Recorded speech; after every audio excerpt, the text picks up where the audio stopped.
Здравствуйте, в студии Снежана Старовицкая. Главное к этому часу. 4000 крымчан аннулировали российские паспорта, заявила омбудсмен. Кличко во время Лиги чемпионов в Киеве призовет освободить Сенцова. В Москве задержан бывший мэр Ялты Ростенко. Сейчас подробнее. В аннексированном Россией Крыму с марта 2014 года были аннулированы около 4000 российских паспортов, сообщила уполномоченный по правам человека в России Татьяна Москалькова. Как выразилась чиновник, эти документы были выданы в суматохе 2014 года. В связи с этим российский омбудсмен предложила провести паспортную амнистию для жителей полуострова.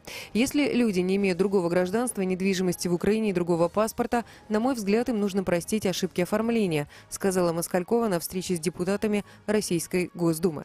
В прошлом году депутат Государственной Думы от Крыма Павел Шперов заявил о массовом лишении крымчан российского гражданства. Он утверждает, что эти крымчане большую часть своей жизни прожили на полуострове, имели регистрацию по месту жительства, но 18 марта 2014 года там не находились. Российский омбудсмен Москалькова тогда обещала проверить эту информацию. Городской глава Киева Виталий Кличко во время Лиги чемпионов планирует призвать международных гостей поддержать освобождение украинского режиссера Олега Сенцова, который на прошлой неделе начал голодовку в российской тюрьме. Об этом он заявил в интервью главному редактору «Радио Свобода» Інні Кузнєцовій. У нас буде проходити благодійний матч, де будуть приймати участь зірки світового футболу. І одне можу сказати, що я буду звертатися офіційним листом для того, щоб вони підписались, підтримали цю ідею, для звернутися до світової спільноти, також до керівництва Російської Федерації, для того, щоб Олега Сенцова звільнили. 16 мая стало известно, что Сенцов объявил бессрочную голодовку с требованием освободить всех украинских политзаключенных, которые находятся в российских тюрьмах. В связи с этим президент Украины Петр Порошенко призвал международное сообщество продолжать давление на Россию для скорейшего освобождения незаконно удерживаемых там украинцев. Депутат Госдумы России от аннексированного Крыма Андрей Козенко направил запрос министру экологии России Дмитрию Кобылкину из-за вырубки краснокнижных растений под строительство очередного особняка в Гаспре. Об этом он написал на своей странице в Фейсбуке и опубликовал копию обращения. Спасибо местным жителям, которые подняли шум вокруг вопиющего факта узаконенного уничтожения более 40 деревьев можжевельника высокого, фисташки туполистной и сосны пицунской, написал Козенко.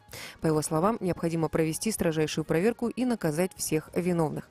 Публичных комментариев Минэкологии России по этому поводу пока нет. Жители российского поселка Мостоотряд-3 написали на стенах и крышах домов буквы СОС. Сигналом бедствия они пытаются привлечь внимание властей к нечеловеческим условиям, в которых живут, в аварийных бараках без всяких удобств.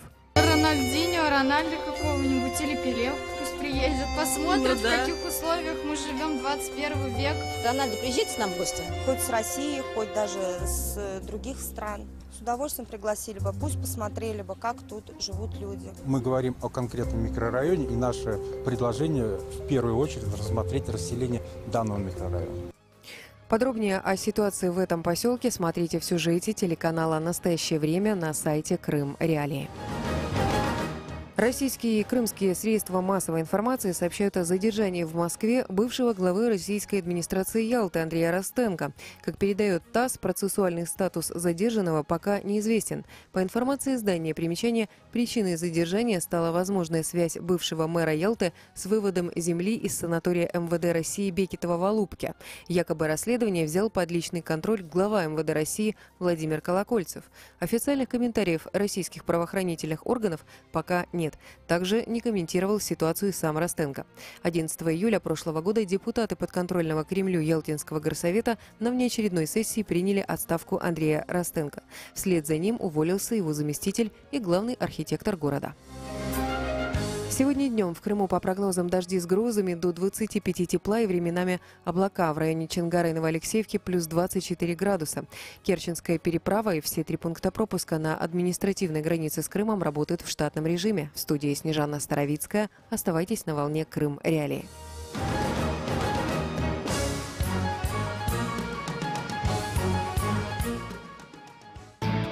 В эфире совместный проект «Радио Крым Реалии» и Первого канала Украинского радио.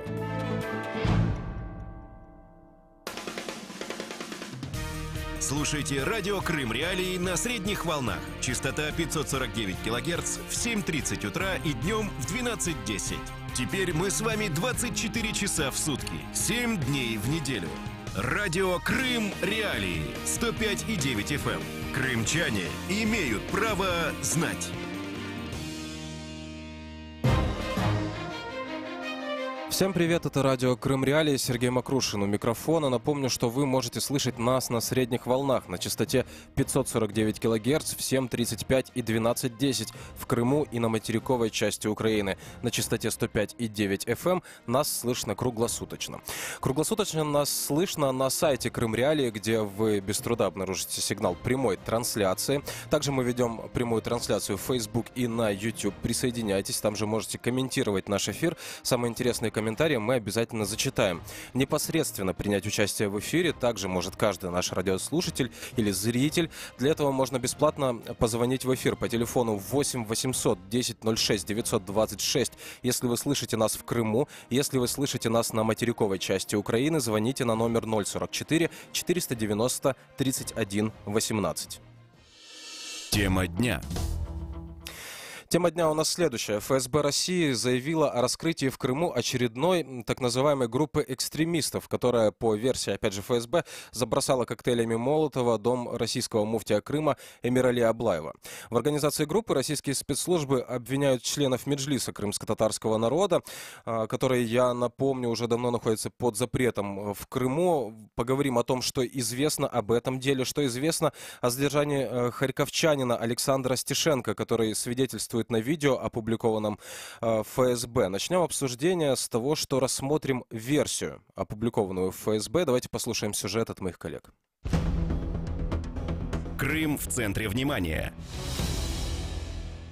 Новоиспеченные экстремисты. ФСБ России сообщила о раскрытии преступной группы в аннексированном Крыму. По данным спецслужбы, Эрол Велиев, Александр Третьяков и Александр Стешенко якобы причастны к поджогу жилища российского муфтия мусульман Крыма Эмирали Аблаева. Его дом закидали бутылками с зажигательной смесью в январе этого года. В комментарии телеканалу НТВ он рассказывал, на момент поджога в помещении находилось 5, сам муфтий и члены его семьи. Одну бутылку кинули, на улице стояли наши 2 машины. Прямо на эти машины кинули, она разгорелась. А вторая бутылка нам в спальне окно кинули. Это всему человечеству, наверное, будет шок. В шоковом состоянии, если люди такие сегодня заказывают такие диверсии, чтобы убивали, сжигали людей. По факту поджога жилища Аблаева крымский главк МВД России возбудил уголовное дело. По версии ФСБ России, покушение на Аблаева – это только начало провокаций, которые якобы готовила так называемая экстремистская группа. Ее организаторами российская спецслужба называет помощника народного депутата Украины Мустафы Джемилева, Эрола Велиева и главу Меджлиса крымско-татарского народа Рифата Чубарова. А в состав группы якобы входили 2 спортсменов-боксеров из Харькова – Александр Стешенко и Александр Третьяков. В свою очередь, депутат Госдумы России от Крыма Руслан Бальбек заявил журналистам телеканала НТВ, что члены Меджлиса крымско-татарского народа еще до российской аннексии занимались провокациями в Крыму. Еще в период Украины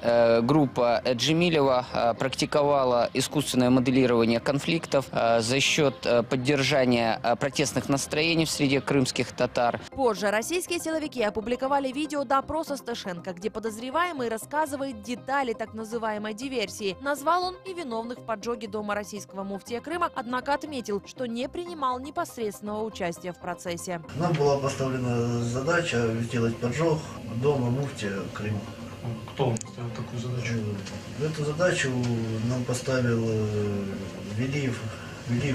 Вам одному? Нет, мне и Третьякову Александру. Вот. Ну, для этого надо сходить, купить магазин, купить 2 бутылки с вином, чтобы сделать, в них замешать коктейль Молотова. Я отказался, так как я понял, что могут пострадать вообще, вообще невинные люди. Российские пограничники задержали Александра Стешенко при въезде в Крым в апреле этого года. Об этом сообщила организация «Крымсоц». В качестве основания для задержания пограничники указали несоответствие фотографии в паспорте. Позже, по решению российского железнодорожного суда Симферополя, его поместили в изолятор временного содержания. С конца апреля в СМИ не было никакой информации о задержанном. О его судьбе стало известно только сейчас, когда ФСБ заявила о раскрытии так называемой экстремистской группы. Где сейчас находится Стешенко, ФСБ не сообщает. Крым в центре внимания. Итак, приблизительно так выглядит версия ФСБ. Я напомню, что каждый наш радиослушатель может присоединиться к обсуждению. Для этого достаточно позвонить по телефону 8 800 10 06 926, если вы слышите нас в Крыму. Если вы слышите нас на материковой части Украины, звоните на номер 044 490 31 18. Далее, в продолжение эфира, давайте послушаем точку зрения главы Меджлиса крымско-татарского народа Рифата Чубарова. Он выступил с заявлением, в котором расценил действия ФСБ как попытку российских спецслужб дискредитировать Меджлис крымско-татарского народа перед международным сообществом. Давайте послушаем. Намагання ФСБ поєднати нібито ставшийся напад на дом муфтія з Меджлісом кримсько-татарського народу є черговою спробою скомпрометувати, споплюжити авторитет Меджлісу кримсько-татарського народу. В цій ситуації, коли одночасно за сьогодні з боку ФСБ продемонстровані такі, здавалося б, різного напрямку події, в тому числі ті, які повністю з ними спровоковані, я маю на увазі так званий напад на дом муфтія. Це свідчить про те, що російські окупанти нарощують свої зусилля щодо міжнародної компрометації Меджлісу. Така їхня спроба витікає з того, що останніми тижнями Росія відчуває себе дуже дискомфортно в своїх взаємостосунках з Міжнародним судом ООН, яка ще рік тому, вже більше року тому, в квітні 2017 року, прийняла проміжне рішення, в тому числі таке, що зобов'язує Росію негайно відмінити заборону на діяльність Меджлісу кримсько-татарського народу. Те, що було нібито в січні, ніхто не знає. Ми довідалися про те, що такого бути не може в Криму, щоб на дом муфтія, хай і призначеного окупантами, був здійснений напад, і про це ніхто не знав. Але дійсно про це ніхто не знає. Але сьогодні нам показали відео, що це нібито сталося.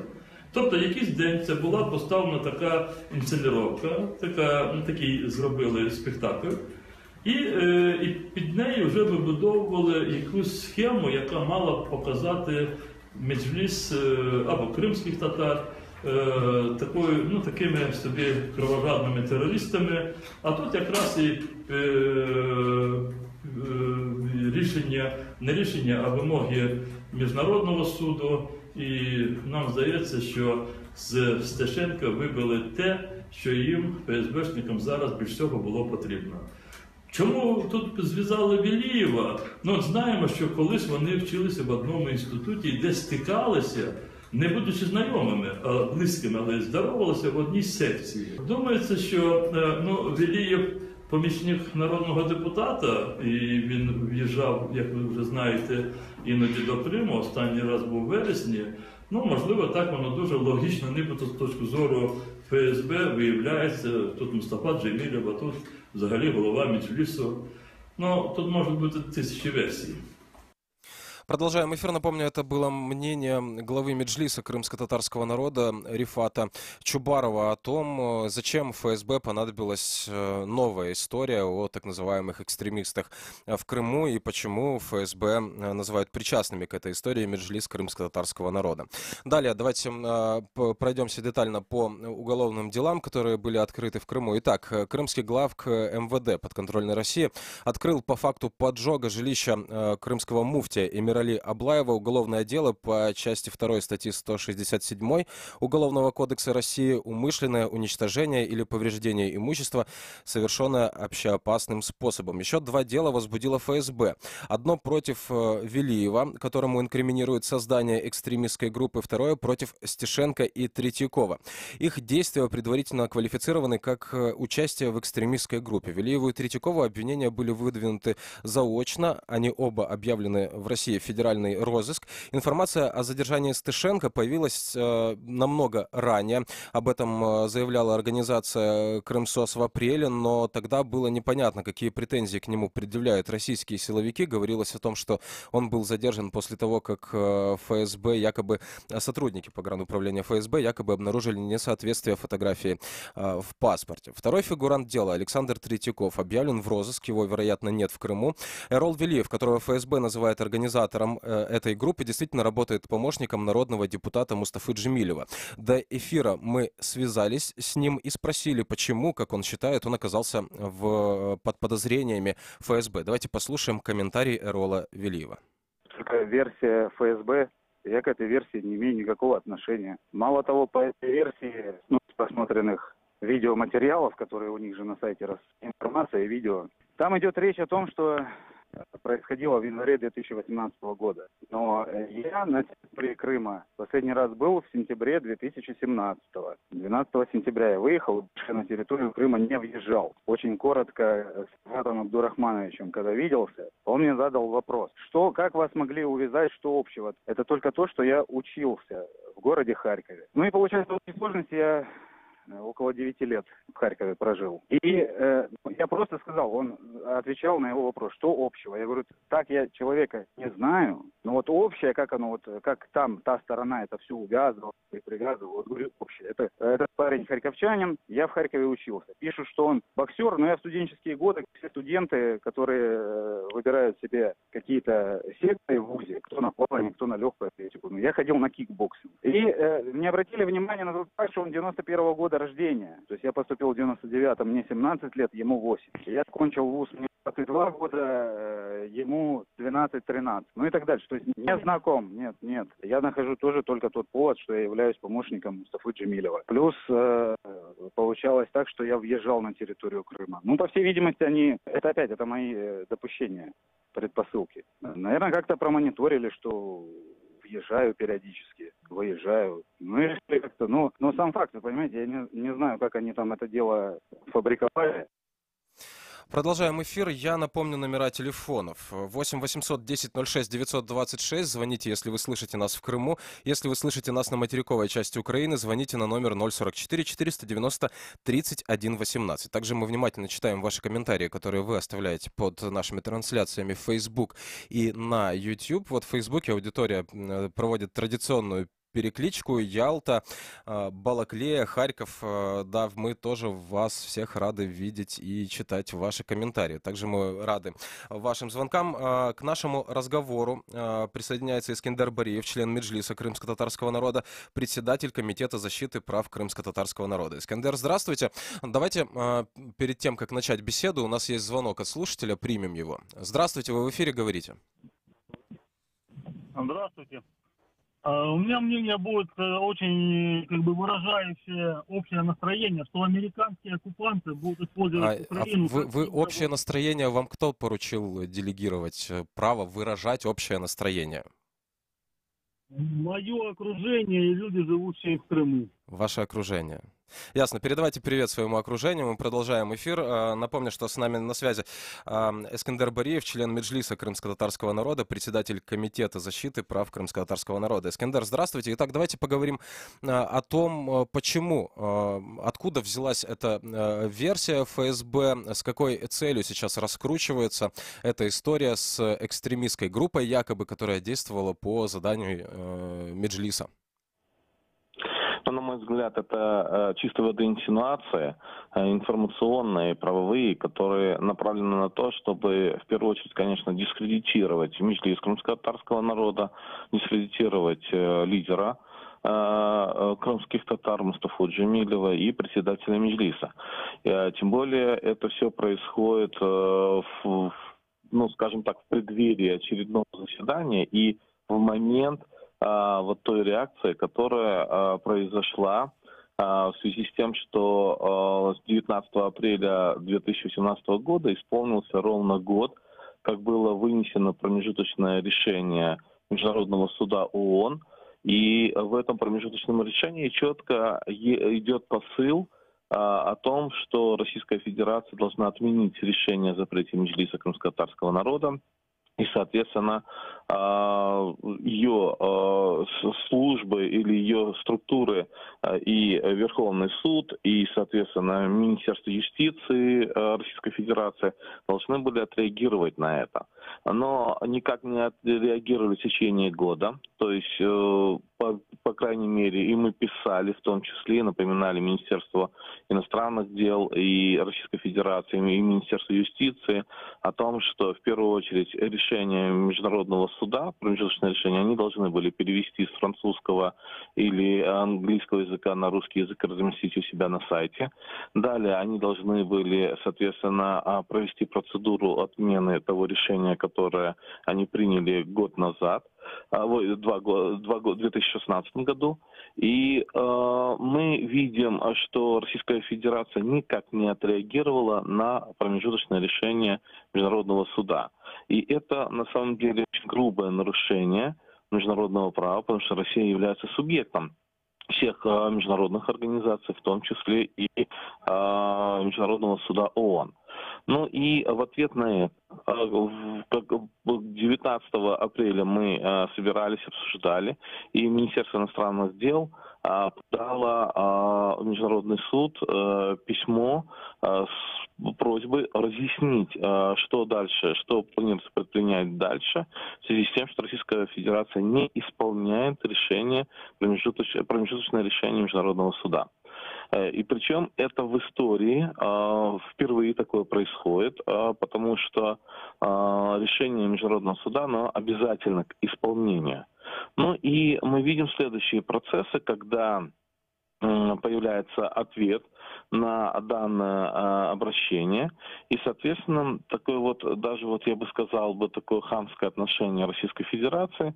И, с другой стороны, Российская Федерация, я думаю, к дальнейшим заседаниям Международного суда пытается показать или собрать максимум каких-либо лже-показаний или лже-свидетельств или лже-материалов о том, что Меджлис крымско-татарского народа действительно является экстремистской организацией, а может и террористической, а и лидеры Меджлиса и лидер крымско-татарского народа являются, соответственно, преступниками.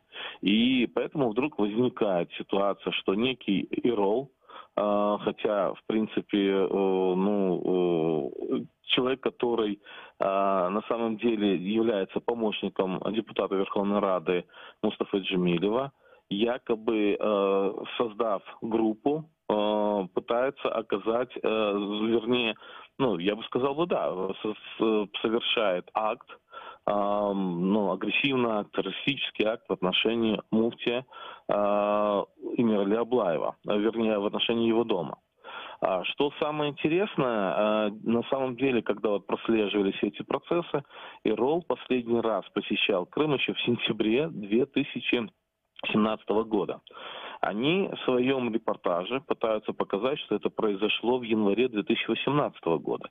Кроме того, тот процесс, когда Сташенко был задержан на приграничной территории. Кроме того, через некоторое время его должны были отпустить, и за ним приехали адвокаты, но его не отпустили.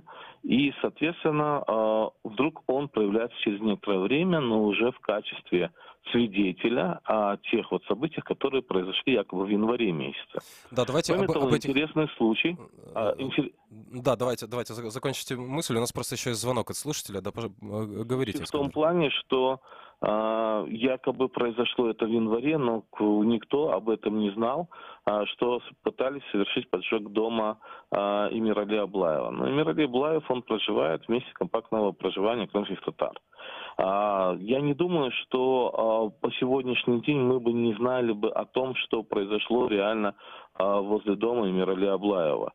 И почему Эмирали Аблаев по сегодняшний день не заявлял ни о чем. Ну и кроме того, все равно это бы увидели бы люди, об этом бы сообщили бы люди, и в любом случае на подобное проявление в любом случае выбежали бы люди и, соответственно, отреагировали бы. Но я здесь еще здесь напомню, что если мы говорим о случаях с коктейлями Молотова, здесь необходимо вспомнить также, что коктейли Молотова летели и к участникам поляны протеста Стрелковая, и после этого никаких экстремистов в Крыму не ловили. Это вот разница этих случаев. Давайте примем звонок от нашего слушателя и продолжим эфир. Здравствуйте, вы в эфире, говорите.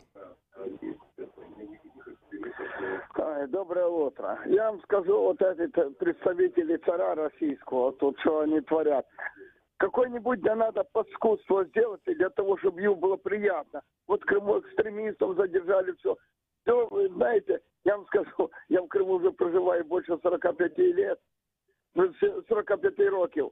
Ну, за стінках НКВД, хто попаде туди, вони що хоч напишуть. Що вони продиктують, то вони напишуть. Ну, я вам скажу, нічого не було, то, що вони написали. Це отчетність йде для Кремля. Показати царю, що от що вони працюють, щоб отрабатувати свої гроші. Все, я вам скажу, везде така репресія, йдуть така обстановка паскудна, що люди ходять як зомбі. Нема того, що при Україні жили, пили, їли, все було порядок. А зараз така обстановка, ну нікудишня все. Я вам скажу, то, що є реально на даний момент. Спасибо за ваш звонок. 8 800 10 06 926. Если вы в Крыму нас слышите, звоните на этот номер. Если вы слышите нас на материковой части Украины, звоните на номер 044 490 31 18. Мы продолжаем беседу с Искендером Бариевым, членом Меджлиса крымско-татарского народа. И вот я позволю себе трансформировать реплику нашего слушателя в вопрос. Получается ведь, что при необходимости политической ФСБ может сшить дело, и там через какое-то время вот может, например, появиться Стешенко, которого задержали на административной границе за проблему там с фотографией в паспорте, но уже в качестве члена экстремистской группировки, которая якобы покушалась на жизнь крымского муфтия. Правильно я понимаю? Так, да. Да, я так и считаю. Ну, и я вижу прямую связь все-таки вот с теми процессами с Международным судом ООН. И здесь как раз-таки Российская Федерация пытается сделать все, чтобы подтвердить или найти какой-либо материал, компрометирующий Меджлис крымско-татарского народа, для того, чтобы обосновать, почему они не исполняют решение промежуточное решение Международного суда, так как это как раз-таки их неисполнение дает прямой посыл к усилению санкций, потому что даже те страны, которые на сегодняшний день в какой-то степени воздерживаются или пытаются дистанцироваться от международных санкций, либо от политических решений, которые принимают Организация Объединенных Наций в виде резолюций, здесь правовое решение. И вот здесь как раз-таки Российская Федерация будет и дальше пытаться предпринимать какие-либо действия для того, чтобы выйти на очередное заседание Международного суда с компрометирующими материалами. Возникает вопрос, а кто поверит в эту историю? Ну, с населением Крымского полуострова понятно, у России там широко развернута машина пропаганды, а на Западе кто-то поверит в очередную историю о так называемых крымских диверсантах, крымских экстремистах? Минута у нас осталась. Много зависит как от нас, так и от Российской Федерации, потому что они со своей стороны будут собирать максимальный материал. И я не исключаю, что они могут привести в Гаагу Эмирали Аблаева, который попытается подтвердить и дать свои показания. И в лице именно представителя крымско-татарского народа. С другой стороны, много зависит от нас, насколько мы сможем четко, оперативно отреагировать на все эти процессы и найти все детали и для того, чтобы обосновать, что это инсинуации, направленные как раз-таки на этот международный суд и на дискредитацию Меджлиса. Благодарю вас. Напомню, что мы беседовали с Искендером Бариевым, членом Меджлиса крымско-татарского народа, председателем Комитета защиты прав крымско-татарского народа. Напомню, что в нашем эфире может принять участие каждый наш радиослушатель. 8 800 10 06 926. Звоните на этот номер, если вы слышите нас в Крыму. Если вы слышите нас на материковой части Украины, 044 490 31 18. Для тех, кто нас сейчас слышит на средних волнах, я я напомню, что мы продолжаем свое вещание. Мы продолжаем вещание на частоте 105,9 FM. Там мы вещаем круглосуточно. Также мы продолжаем вещание на сайте Крым Реалии, в Facebook и на YouTube. Присоединяйтесь к этим трансляциям, комментируйте эфир, звоните нам в прямой эфир. Мы рады вас слышать и видеть. Продолжим через несколько минут.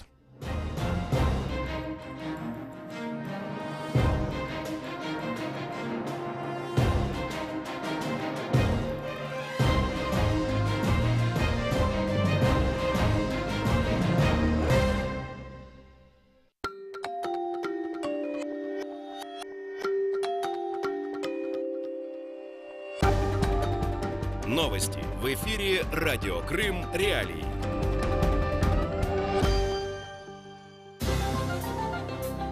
Здравствуйте, в студии Снежана Старовицкая. Главное к этому часу. Политзаключенного Олега Сенцова ежедневно посещает врач. В Керчи провели морской крестный ход и осветили мост.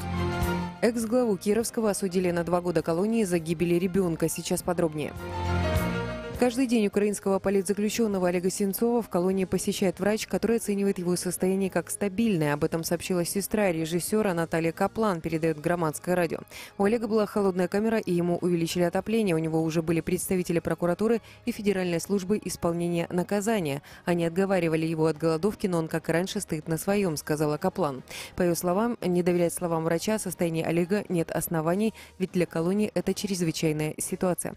16 мая Сенцов объявил бессрочную голодовку.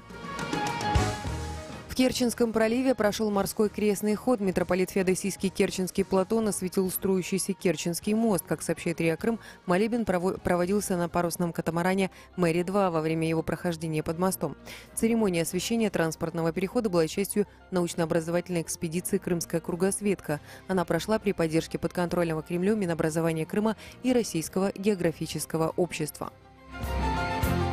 Открытие движения по Керченскому мосту и транспортировка по нему топлива из России не вызовет падения цен на бензин в аннексированном Крыму, считает президент Российского независимого топливного союза Павел Баженов в эфире «Радио Крым Реалии». В целом у нас по стране, опять же, учитывая текущий фискальный режим и текущий уровень оптовых цен, розница должна рублей на 5 быть выше.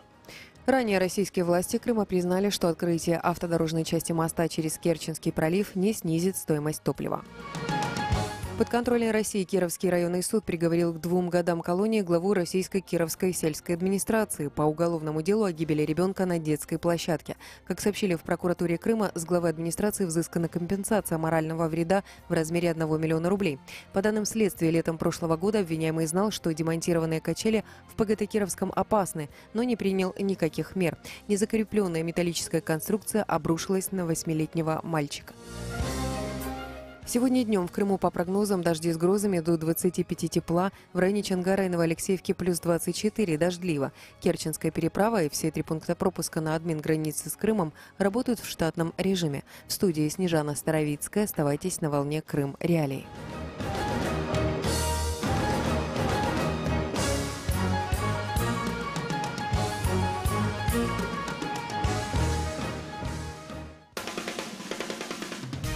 Слушайте «Радио Крым Реалии» на средних волнах. Частота 549 кГц в 7:30 утра и днем в 12:10. Теперь мы с вами 24 часа в сутки, 7 дней в неделю. «Радио Крым Реалии» 105,9 FM.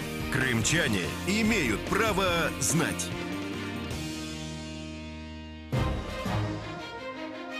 Продолжаем эфир «Радио Крым Реалии». Сергей Макрушин сегодня дежурный у микрофона. Напомню, что на частоте 105,9 FM нас можно слышать круглосуточно. Круглосуточно слышать и видеть нас можно на сайте Крым Реалии, где собран весь архив наших радиопрограмм. Заходите, если вы что-то пропустили. Прямой сигнал трансляции на сайте Крым Реалии также присутствует. Крымчане могут бесплатно звонить нам в эфир по телефону 8 800 10 06 926.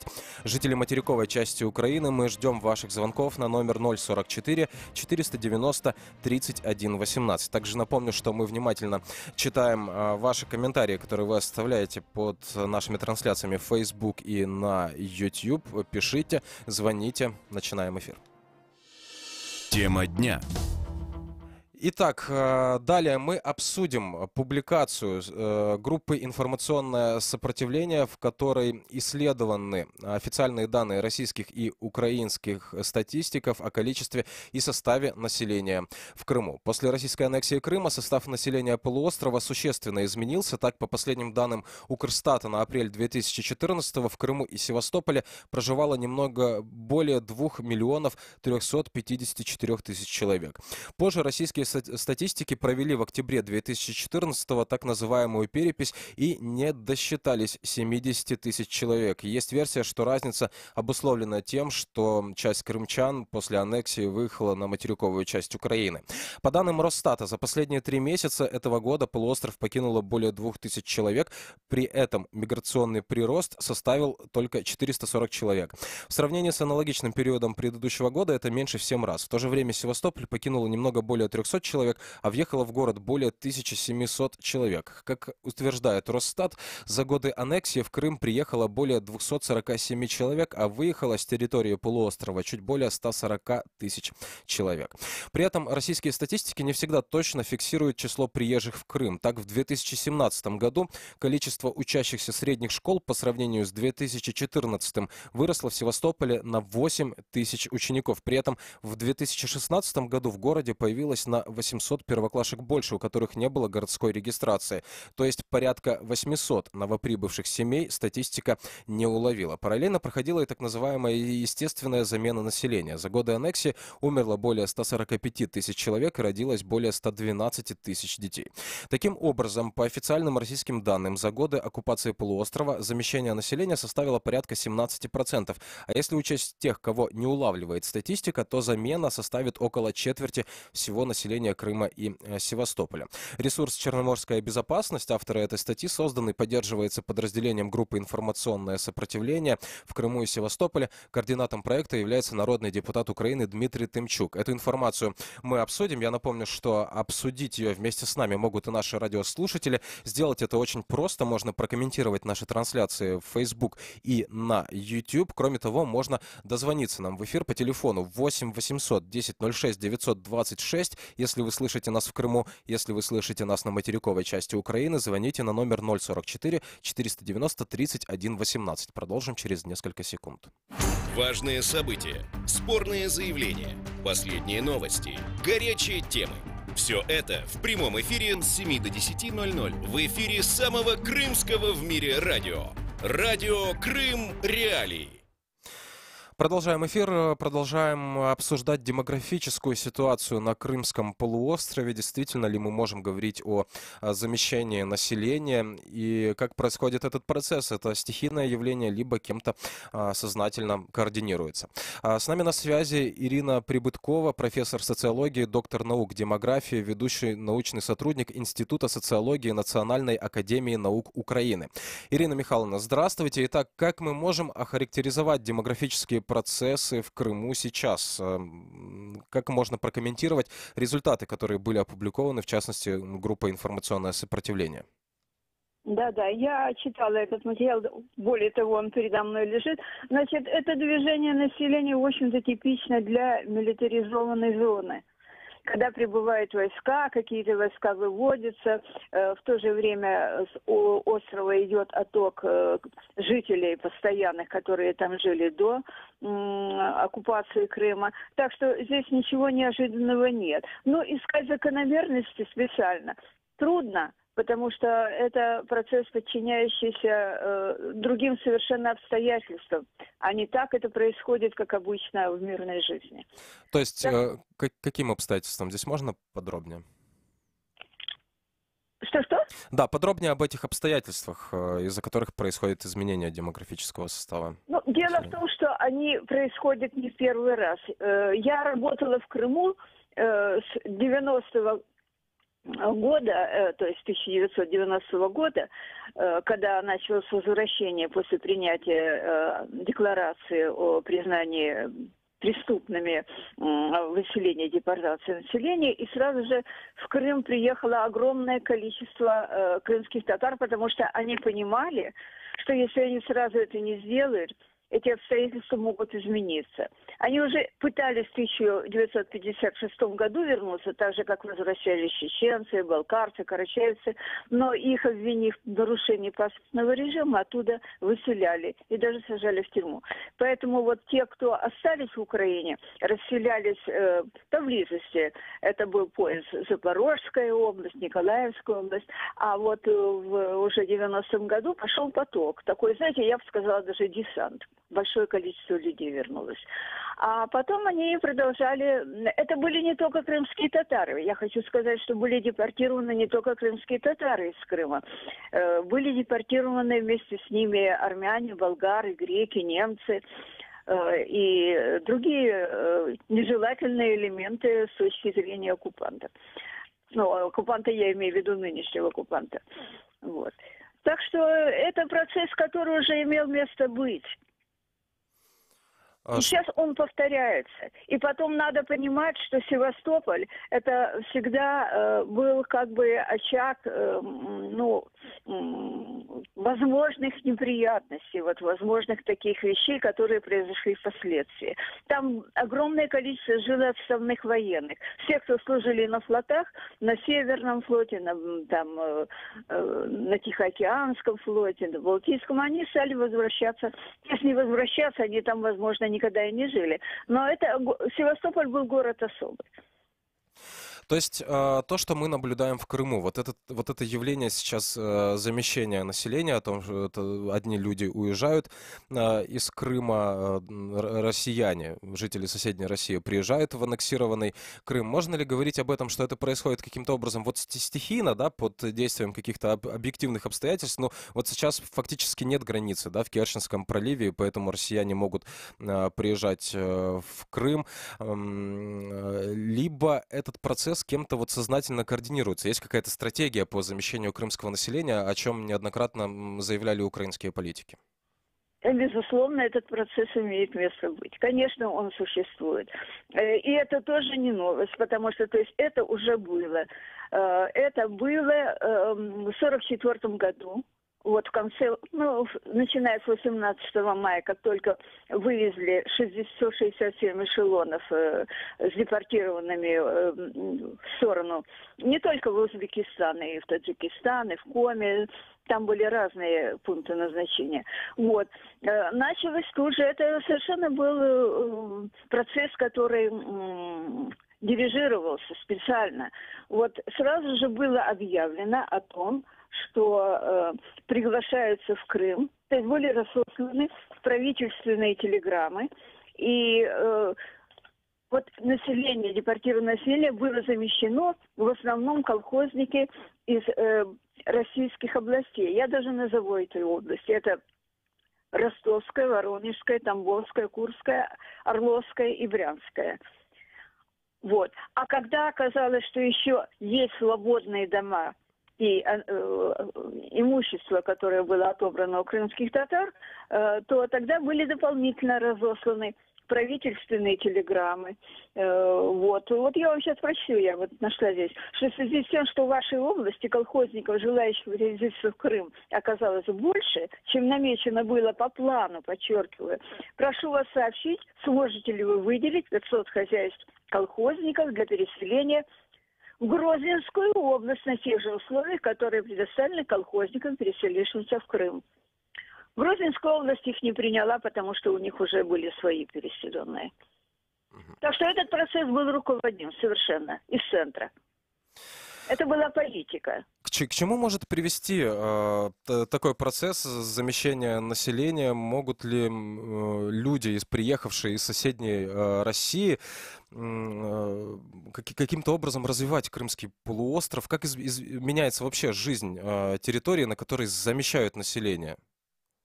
Таким неестественным образом. Да.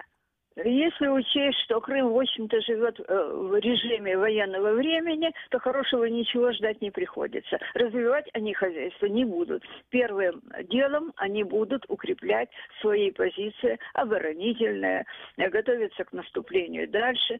Так что здесь все по законам времени военного. Ну вот в статье информационного... Процессы эти, конечно, руководимы. Я думаю, что даже мост строился с такой же целью. То есть улучшить условия, оптимизировать условия, скажем, перемещения. Не обязательно людей, это военная техника будет. Я не знаю, выдержит ли этот мост, посмотрим.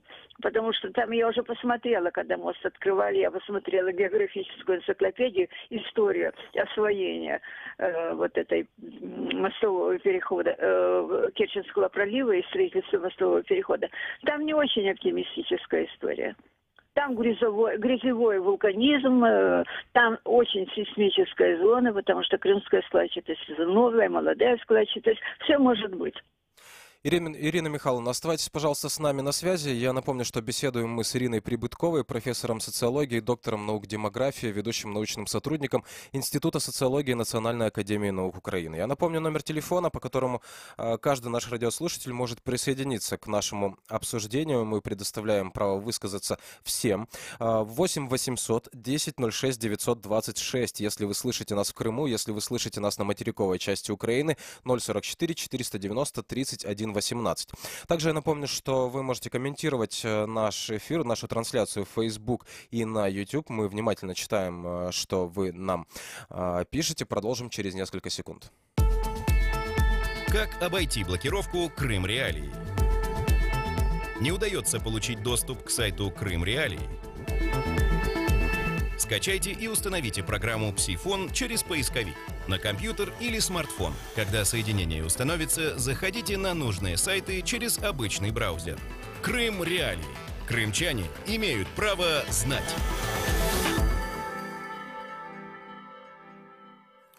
Продолжаем эфир. Я напомню, что обсуждаем мы замещение населения Крымского полуострова, которое так или иначе происходит. Начали мы с обсуждения с информацией, которая была предоставлена и проанализирована группой «Информационное сопротивление», в котором говорится, что до 25% населения Крыма на настоящий момент может быть замещено на население соседней России. Напомню, что мы беседуем с Ириной Прибытковой, профессором социологии, доктором наук демографии, ведущим научным сотрудником Института социологии Национальной академии наук Украины. Ирина Михайловна, давайте, наверное, вернемся к 2014 году. Я понимаю, что история не терпит сослагательного наклонения, и происходит то, что происходит, но тем не менее, какими были тенденции демографические на Крымском полуострове к 2014 году, и каким бы было население Крымского полуострова, не случись в 2014 году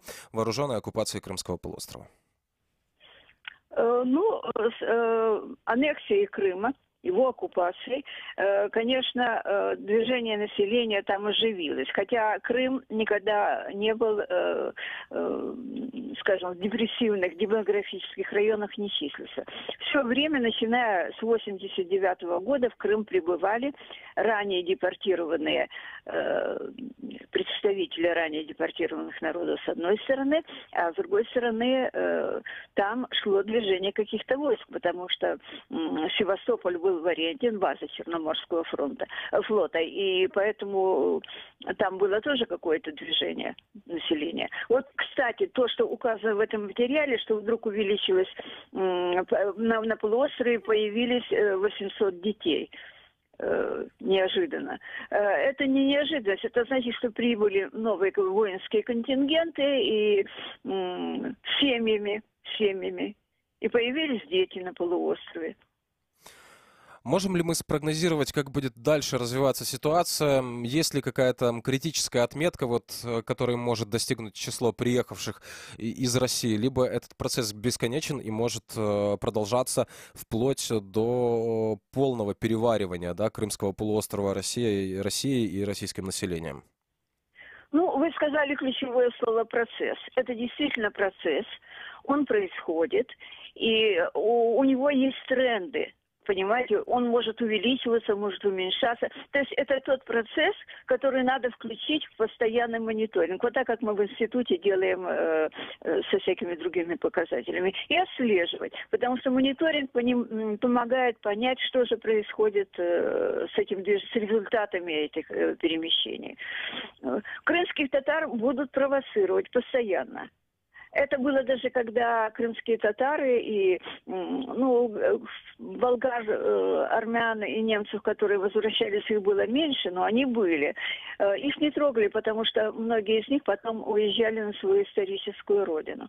А вот крымских татар провоцировали основательно. Провоцируют на что? Чтобы они уезжали из Крыма? Да, их, во-первых, тогда происходило вообще это знаменательное событие, потому что крымские татары многие из них оказались людьми без гражданства. Они уехали, скажем, из Узбекистана тогда, когда там еще не был принят закон о гражданстве, а в Украине уже был принят закон о гражданстве 13 ноября 1961 года. Вот. Поэтому возник вопрос о получении крымскими татарами гражданства, для того, чтобы у них были права, которые тогда государство могло помочь им защитить. Вот. Потом, был заключен договор такой без ратификации Верховного Совета, так называемый Executive Agreement. Этим занималось управление Верховного комиссара по беженцам. Вот они меня пригласили, я с ними работала очень много лет подряд, и я отслеживала все эти процессы. Эти материалы, кстати говоря, опубликованы, так что если информационному сопротивлению это интересно, пусть свяжется со мной, я им покажу эти материалы и расскажу, где их можно получить. Вот, пожалуйста. Так что это процесс. Это процесс. Конечно, крымских татар будут заставлять поменять свое гражданство украинское. Это обязательно. Да, украинские политики... заканчивайте. Когда непокорных будут сажать с целью устрашения. Украинские политики уже неоднократно заявляли о том, что Россия пытается заместить крымское население. По их мнению, по мнению тех заявлений, которые мы слышали, Россия это делает для того, чтобы даже в случае деоккупации Крымского полуострова часть населения не хотела бы никакой другой власти, кроме российской, что будет понятно, да, если мы говорим о тех людях, которые приехали в Крым из России, которые получили возможность переехать в Крым благодаря российской аннексии Крымского полуострова. Но, тем не менее, говоря об этом, украинские политики часто говорят о том, что это нарушение международного законодательства, перемещения населения, и что на эти процессы надо как-то влиять, как-то останавливать. По вашему мнению, теоретически вообще это возможно как-то повлиять на то, что сейчас происходит в Крыму? Это только надо постоянно работать на Западе. Потому что мы об этом знаем. Живущие в Крыму об этом знают. Сочувствующие Украине тоже об этом знают. А вот Запад, по-моему, не очень хочет к этому прислушиваться. Они живут свою жизнь, им хорошо. Понимаете? Хотя сейчас им не очень хорошо. Вот это, пожалуйста, спровоцированный сирийскими событиями взрыв, миграционный взрыв и прибытие огромного количества беженцев в Европу. Все-таки их покой нарушили, и им это не нравится. И они требуют, чтобы от них вывели беженцев. А беженцев столько, что устроить их в Европе очень тяжело. Благодарю вас за комментарий. Напомню, что с нами на связи была Ирина Прибыткова, профессор социологии, доктор наук демографии, ведущий научный сотрудник Института социологии Национальной академии наук Украины. Продолжаем эфир, продолжаем читать комментарии от наших радиослушателей, в том числе и в Facebook. Вот с нами продолжают здороваться, такая импровизированная перекличка, как всегда, происходит. Да, мы тоже вас рады видеть. Всем привет. Напомню, что к нашему обсуждению можно присоединиться не только комментариями на Facebook и на YouTube, но и непосредственно позвонив нам в студию. Если вы слышите нас в Крыму, звоните на номер 8 800 10 06 926. Если вы слышите нас на материковой части Украины, звоните на номер 044 490 31 18. Продолжим через несколько секунд. Важные события, спорные заявления, последние новости, горячие темы. Все это в прямом эфире с 7 до 10:00 в эфире самого крымского в мире радио. Радио Крым Реалии. Продолжаем эфир, продолжаем обсуждение демографической ситуации на Крымском полуострове. К нашему разговору присоединяется Евгения Горюнова, крымский историк и политолог.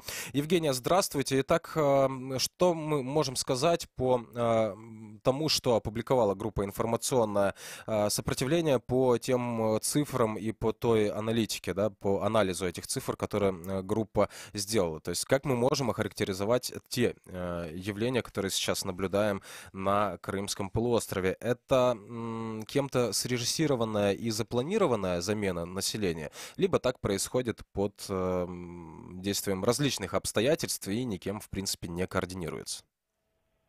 Доброе утро. Безусловно, что это часть общей российской политики по отношению к Крыму. Это не обычные рядовые процессы, а они очень аккуратно режиссируются. То есть я бы назвала это такой мягкой депортацией крымчан, которых потихонечку, создавая определенные условия, выдавливают с полуострова. И они уезжают в поисках лучшей доли, куда-то там за пределы России, Украины, другие территории мира. А на территорию Крыма приезжают россияне из, прежде всего, из северных регионов, из Сибири, которые начинают осваивать этот полуостров и, естественно, привозят с собой уже российские традиции, российское понимание процессов. И самое главное, что эти люди являются лояльными к российскому руководству. То есть от них не будут ждать Майданов, от них не будут ждать критики российской власти и так далее. Они очень удобны, это именно то, что нужно России. Это первый момент. И второй момент, почему происходит такое замещение населения, это связано с экономическими проблемами. Дело в том, что Крым регион дотационный. Там более 70% бюджета – это дотации из российского федерального бюджета. И, конечно, более 2 миллионов населения Крыма – это очень много. Их приходится кормить, содержать. И России это невыгодно. То есть вот только за 3 года, прошедшие 3 года, из бюджета России было выделено там порядка 300 миллиардов рублей только на дотации. Это не считая других трат, которые, там, пенсионного фонда и прочее, которые тратит Россия на Крым. Поэтому, конечно, в Крыму должно быть меньше населения, и для этого создаются условия. Мы видим, что очень высокий рост смертности в Крыму, падает рождаемость, то есть, естественного движения населения нет, а пополнять его за счет мигрантов, которые не будут роптать, это очень выгодная политика для современной России в отношении Крыма. Вот мы говорим о процессе, который наблюдаем уже более 4 лет, с 2014 года. Можем ли мы предположить, какой будет конечная точка этого процесса и когда она случится? Если вот по данным группы «Информационное сопротивление» уже порядка 25% крымского полуострова может быть, население Крымского полуострова может быть заменено россиянами. Ну, что касается вот самого отчета группы «Крымское информационное сопротивление», я не совсем согласна с данными цифрами. Мне кажется, все-таки процесс приехавших в Крым немного меньше, потому что они учитывают общую миграцию, а нужно говорить о именно межрегиональной миграции, которая существует в рамках Российской Федерации, которая сегодня относится к Крыму. Вот поэтому я думаю, что все-таки эти цифры не 25, а где-то 15%, может быть, уже ближе к 20%. Но в любом случае, пока в Крыму будут какие-то очаги недовольства, пока Крым не будет полностью интегрирован и вписан в российскую действительность, Россия будет продолжать эту политику. Трудно сказать, на какой цифре она остановится, и если вообще цифра, для того, чтобы остановиться, или можно полностью заменить население, хотя это, конечно, трудно, но, тем не менее, все будет зависеть от того, насколько долго Крым будет находиться под российским владычеством. То есть вот именно этот срок, он и будет контрольным для того, для оценивания процесса замещения крымского населения. А конечную цифру, сколько они хотят переселить в Крым, может быть, она где-то и есть в секретных архивах, но ее, наверное, очень трудно себе представить. И у нас буквально 1,5 минуты осталось для того, чтобы обсудить еще один вопрос. В тот момент, когда Крымский полуостров будет возвращен в состав Украины, конечно же, возникнет эта проблема, что же делать с этим замещенным населением. По вашему мнению, как будут развиваться ситуация? Есть разные варианты. Естественно, что Украина должна быть здесь в правовом поле и предоставить возможность всем тем, кто не хочет жить в составе Украины, свободно уехать с территории украинского государства. С остальными, которые захотят остаться, может быть, если эти люди не совершали никаких преступлений против Украины, возможно, что они смогут остаться, но, безусловно, что это будут не граждане, то есть у них будет очень ограниченный круг прав. Соответственно, такой вариант тоже возможен. Поэтому здесь все будет зависеть от скажем так, формы возвращения Крыма, то есть как он будет возвращен. Если он будет возвращен мирным путем, это будет один вариант. Если это будет военный путь, то это будет совсем другой вариант. И мы понимаем, что там уже говорить о том, чтобы остались россияне, которые будут, например, принимать участие в военных действиях против Украины, конечно, не приходится. То есть все будет зависеть от формы возвращения Крыма.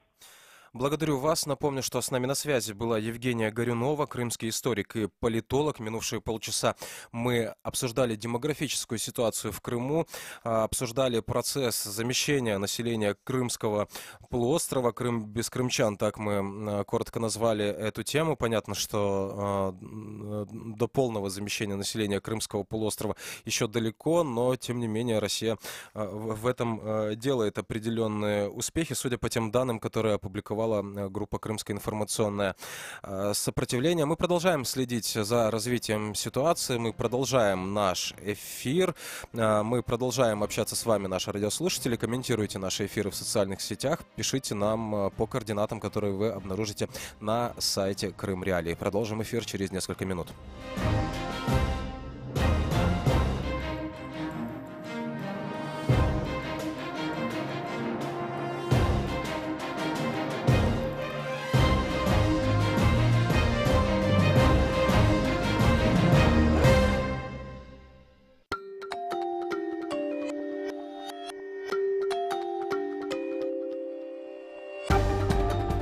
Новости в эфире «Радио Крым Реалии».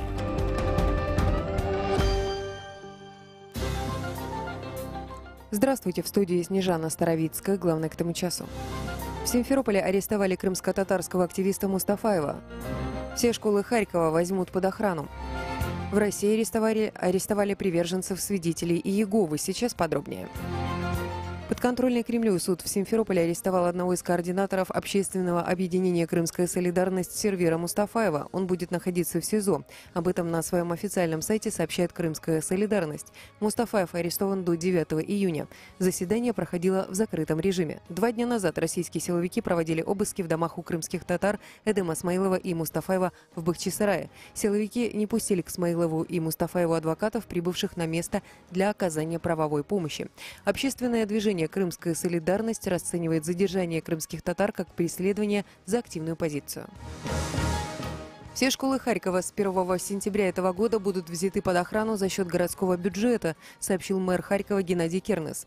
По его словам, также планируется установка видеонаблюдения в образовательных учреждениях. 22 мая около полудня неизвестный распылил в Харьковской школе номер 3 газ из индивидуального баллончика. В школе находилось 500 учащихся. За помощью к врачам обратились 37 человек, из них госпитализированы 26. К вечеру все дети выписаны из больницы. Президент США Дональд Трамп заявил, что сомневается, что его встреча с лидером Северной Кореи Ким Чен Ыном состоится 12 июня. Об этом он сказал в ходе переговоров в Белом доме с президентом Южной Кореи.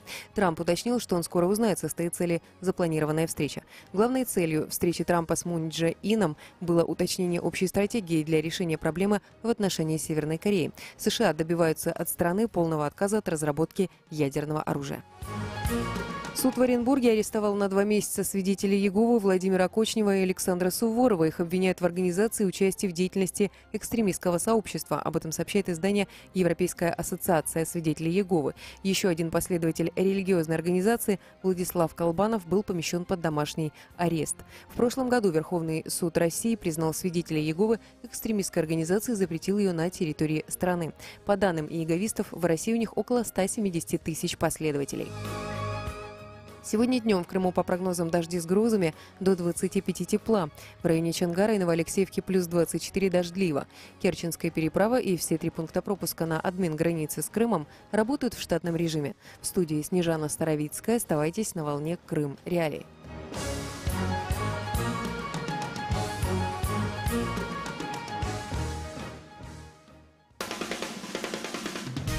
Слушайте «Радио Крым Реалии» на средних волнах. Частота 549 кГц в 7:30 утра и днем в 12:10.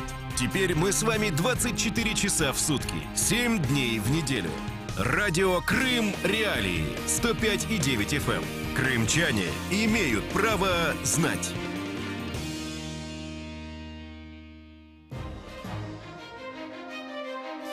Продолжаем эфир. Это радио Крым Реалии. Сергей Макрушин у микрофона. Напомню, что круглосуточно нас слышно на частоте 105,9 FM. Круглосуточно нас слышно на сайте Крым Реалии, где вы найдете сигнал нашей прямой трансляции. Также напомню, что слышно и видно нас в социальных сетях, где мы тоже ведем прямую трансляцию нашего эфира, в том числе и видеосигнал из нашей радиостудии. Присоединяйтесь к нам в Facebook и на YouTube. Кроме того, напомню, что если вы что-то пропустили, вы обязательно найдете пропущенные эфиры на сайте Крым Реалии, в том числе и в видеоформате. Также напомню, что вы можете стать участником наших эфиров. Сделать это очень просто. Достаточно дозвониться по телефону 8 800 10 06 926, если вы слышите нас в Крыму. Если вы слышите нас на материковой части Украины, 044 490 31 18. Также мы внимательно читаем ваши комментарии, которые вы оставляете под трансляциями в Facebook и на YouTube. Тема дня. Итак, поговорим мы о том, что же происходит в Азовском море после открытия автодорожной части Керченского моста. Множество средств массовой информации пишут о вероятности сценария перекрытия россиянами судоходства через Керченский пролив. Кто-то уже пишет о том, что процесс уже начался, какие уже потери несут украинские порты из-за ограничений судоходства по высоте этого Керченского моста. Об этом поговорим в ближайшие 25 минут. Крым в центре внимания. Итак, давайте начнем с мнения Андрея Клименко. Это Майдан закордонных справ, который активно отслеживает ситуацию в Черном и Азовском море вокруг Крымского побережья. И Андрей Клименко пишет о том, что в Азовском море фактически наблюдается начало российского вторжения. Давайте послушаем его комментарий в Facebook, который мы озвучили, и продолжим обсуждение. В Азовському морі початок російського вторгнення. Потрібні не вичікування, а державницька позиція, адекватна відповідь на кризове реагування. А то дограємося, як в Криму. Припис про заборону виходу до району Азовського моря поблизу Бердянська у зв'язку із стрільбами Чорноморського флоту Російської Федерації з'явився ввечері 18 травня 2018-го приблизно о 21:16 за київським часом. Затримання суден, що прямували з Бердянську та Маріуполю, почалися 19 травня та продовжуються досі. Ніякої публічної реакції ні головнокомандувача, ні прикордонників, ні дипломатичного відомства, ні Міністерства оборони України досі немає. Військові кораблі та катери РФ, використовуючи угоду від 2003-го, йдуть куди хочуть, формально використовуючи право мирного проходу. Якщо з нашого боку не буде посиленого патрулювання, демонстрації намірів витіснення російських катерів, благодосвід часів СРСР є. Різкого звернення до РФ та світового співтовариства – це може бути початком анексії Приазов'я. Тим часом на протилежному березі в Ейску розпочалися навчання. Итак, это был фрагмент записи Андрея Клименко, который он сделал в Facebook. Там еще есть вторая часть, которая касается международных договоров между Украиной и Россией. Об этом мы тоже поговорим, но к нашему разговору присоединяется Борис Бабин, постоянный представитель президента Украины в Автономной Республике Крым. Борис, здравствуйте. По вашим наблюдениям, что сейчас происходит в Азовском море? Разделяете ли вы тревогу Андрея Клименко? Я розділяю цю тривогу, та як людина проінформована, ну, скажімо так, в окремих питаннях не публічного, що там відбувається, я маю ще більшу тривогу, ніж пан Андрій, я вам так можу сказати. То есть, что происходит в Азовском море? Вот для тех наших радиослушателей, которые только услышали о том, что там какая-то напряженность существует, и что Россия может перекрыть, по сути, для украинских судов судоходство в Азовском море. Ну, давайте так. Для українських суден ці судноплавства були перекриті вже давно. Після того, як росіяни захопили Крим, судна під українським прапором не проходять Керченську протоку. Просто про це, як то кажуть, ну, здебільшого всі мовчать, як загальновідомий факт. Через Керченську протоку до портів Бердянськ-Маріуполь сьогодні заходять, як правило, під іноземним прапором.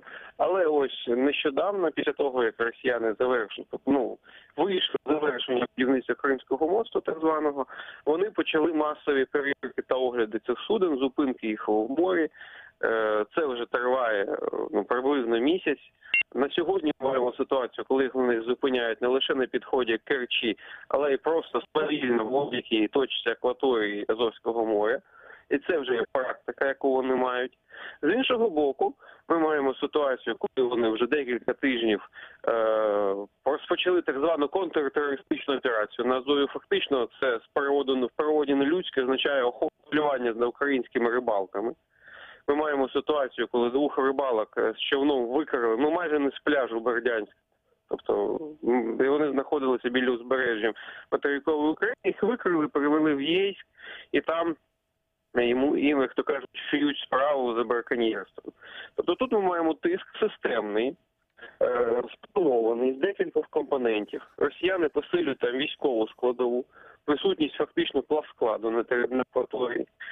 Вони посилюють діяльність власних прикордонників. Їх, як то кажуть, апетити зростають. Паралельно, на жаль, маємо ситуацію розкачки приморських регіонів. Ми маємо проведення, фактично підконтрольними росіянами структурами мітингів, акцій, які були в Генічеську вже декілька разів, які плануються через декілька днів в Бердянську. Тобто тут, крім військової проблеми, крім проблеми охорони рубежів на морі, є ще вже проблема безпекова при леглих територій Приазов'я. І тут ми маємо комплексний план, який росіяни реалізовують. Якась кінцева мета, вона буде залежати від нашої, як то кажуть, поведінки. Чим більше ми будемо пасивними, тим вони більше будуть хотіти. Так як в Криму було в 2014 році. Это было как в Крыму в 2014 году. То есть мы сейчас говорим о том, что у России есть некие планы по аннексии Приазов'я українського? Я не кажу про анексію, я кажу про перше, про наявність планів. І по-друге, що ці плани будуть зростати тим більше, чим більше ми будемо нічого не робити і будемо безпорадними. Я, до речі, не кажу, що нічого не робиться. Робиться. Але було, звісно, бажано, щоб робилося більше. Ми ставили це питання. Я з перших днів прибуття на посаду ставив питання посилення ВМС та морської охорони на Азові. Бо ніякими переговорами, ніякими заявами, ніякими нотами чи іншим це зупинити неможливо. Єдиний шлях зупинення цих дій – це комплексні заходи, основою яких є посилення реального потенціалу Збройних сил України та Державної прикордонної служби України, плюс і інші, безумовно, і безпекові, і дипломатичні заходи. Ми маємо сьогодні констатувати, що українська держава робить низку дій в цій сфері, але тут, ми маємо, на жаль, констатувати поки ключову біду – це відсутність плавскладу, це відсутність належного угрупування сил на Азові.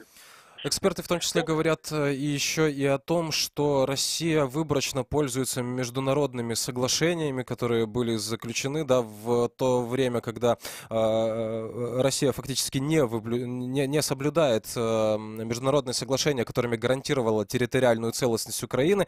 Она апеллирует другими договорами между Украиной и Россией, например, об использовании вод Азовского моря. Давайте послушаем фрагмент, еще один комментарий Андрея Клименко и продолжим обсуждение. Поки діє договір між Україною та Російською Федерацією про співробітництво у використанні Азовського моря і Керченської протоки, немає ніякої 12-мильної зони та державного кордону. Треба негайно денонсувати договір 2003 та ганебні угоди 1993 по рибальству. За ними росіяни можуть вести так звані дослідження рибних запасів у 100 метрах від берегу Генічеська та Бердянську. Треба негайно оголошувати в Азові територіальне море, внутрішні води та виключно морську економічну зону. Але головне – це нарощування сил військово-морських сил України, Збройних сил України, Державної прикордонної служби України та готовність цих сил до протистояння з силами РФ. Потрібно негайно створювати кризовий штаб. Не можна виключати, що ця демонстрація ворога в Азовському морі – це відволікання уваги від інших напрямків. Тобто не можна залишати поза увагою будь-яку ділянку узбережжя від Вілкова починаючи. Продолжаем беседу. Я напомню, что это было мнение Андрея Клименко, Майдан закордонных справ. Напомню, что беседуем мы с Борисом Бабиным, постоянным представителем президента Украины в Крыму. Борис, ну вы уже говорили, да, о том, что необходимо Украине наращивать военно-морскую группировку вот на Приазовье, но в Азовском море. Что касательно тех международных договоров и соглашений, которые действуют, которые были заключены Украиной и Россией по поводу Азовского моря, реально ли то, о чем пишет Андрей Клименко? Реально ли их отменить? Так, це все реально, але у нас тут ми маємо системну, комплексну бездіяльність влади, яка була не сьогодні і не вчора. Ми все маємо сьогодні це вирішувати. Це було десятиріччя, коли Україна просто забула про те, що вона держава морська. Щоб ви розуміли, у нас на 26-й рік, 7-й рік незалежності немає просто закону про це територіальне море, внутрішні води та прилеглу зону. У нас, шановні народні депутати, просто не спромоглися його прийняти. Звісно, це важко, бо за цей закон ніхто не заплатить. Він потрібний державі, а не комусь. І це реальна біда. Щоб ви розуміли, у нас навіть немає перекладу офіціальної конвенції з морського права українською мовою 82-го року, бо це, звісно, ні в чиїх інтересах комерційних це перекладати. А якщо це угоди, дійсно, це біда. Угода 93-го року дозволяє не просто рибалити росіянам будь-де, вона, серед іншого, дозволяє дійсно росіянам проводити так звані наукові досліди в будь-якій точці Азову. У них навіть є спеціальні судна з спеціальним обладнанням, щоб проводити ці наукові досліди. Тут, можливо, і не поясняти слухачам, що це таке. І ми цим угодою користуємося, щорічно збирається комісія. До речі, от останнього року, як мені тут підказали добрі люди, голова цієї комісії від України, який підписував черговий протокол по розподілу квот, про ці досліди, наукові карти відповідні. От у нього є дружина, а у дружини є велике рибогосподарське підприємство. Отак от воно у нас. І ми підписуємо з росіянами квоти, торгуємо цим бичком, тюлькою і так далі. Просто, а при чому тут Україна, при чому тут національні інтереси? Питання риторичні. Договор 3-го року, він також свій час був підписаний паном Кучмою, це було початок здачі Криму. Насправді, підписання цього договору, це ратифікація, якщо бути відвертим. Дійсно, сьогодні необхідно і договори ці денонсовувати, і проголошувати відповідні міжнародні режими, і приймати терміново закон про внутрішні води. Він потрібний не лише на Азові, але й на Чорному морі. Бо, наприклад, щоб ви розуміли, у нас сьогодні немає закону про прилеглу зону. У нас сьогодні прикордонники на Чорному морі, вони роззброєні. Вони не можуть зупинити росіян на 24-й мілі, а будуть зупиняти лише на 12-й біля берегу, бо знов-таки, шановні народні депутати, не проголосували в свій час цей закон. І коли, знаєте, не дай Бог щось трапиться, я дуже б хотів, щоб в цей час на пляжі саме була родина таких депутатів. Щоб вони це бачили, як то кажуть, цю феєрію власноручно. Потому что сейчас происходит в Азовском море, правильно ли я понимаю, что фактически, да, вот действия России, о которых заявляют сейчас различные эксперты, действия России в Азовском море, это фактически прощупывание России ситуации перед тем, как, возможно, окончательно ограничить движение украинских судов по Азовскому морю? Так, вони дивляться на нашу реакцію. Чим слабкіше буде реакція, тим більше у них буде апетитів. Це однозначно. Благодарю вас. Продолжаем эфир. Я напомню, что беседуем мы с Борисом Бабиным, постоянным представителем президента Украины в Автономной Республике Крым. Борис, оставайтесь, пожалуйста, с нами на связи. Я напомню, номера телефонов 8 800 1006 926. Если вы слышите нас в Крыму, звоните на этот номер. Если вы слышите нас на материковой части Украины, звоните на номер 044 490 31 18. Комментируйте наши эфиры в Facebook и на YouTube. Продолжим через несколько секунд. В эфире радио Крым Реалии. Звоните нам по телефону 8 800 10 06 926. Для жителей полуострова звонки бесплатные. Комментируйте темы в прямом эфире. Оставляйте свои сообщения на наш автоответчик. Мы выслушаем вас. 105,9 FM. Крымчане имеют право знать. Продолжаем эфир. Напомню, что мы обсуждаем происходящее в Азовском море, заявление о том, что Россия уже практически ограничивает хождение украинских судов по акватории Азовского моря и в дальнейшем может его полностью перекрыть. Напомню, что беседуем мы с Борисом Бабиным, постоянным представителем президента Украины в Автономной Республике Крым. Борис, вы уже сказали о том, что в принципе проиграна, да, борьба. Я имею в виду то, что происходит с международными соглашениями. По вашему мнению, давайте попробуем резюмировать, как могла бы сейчас действовать украинская власть в связи с тем, что происходит в акватории Азовского моря. К сожалению, сорвалась у нас связь с Борисом Бабиным, постоянным представителем президента Украины в Автономной Республике Крым. Я напомню, что обсуждаем мы происходящее в Азовском море. Напомню, что к обсуждению может присоединиться каждый наш радиослушатель.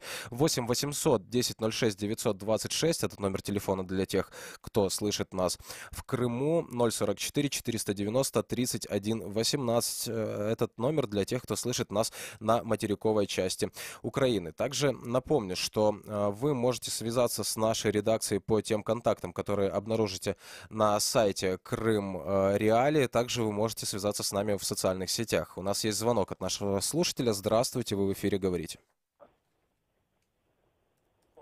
Здравствуйте, господа.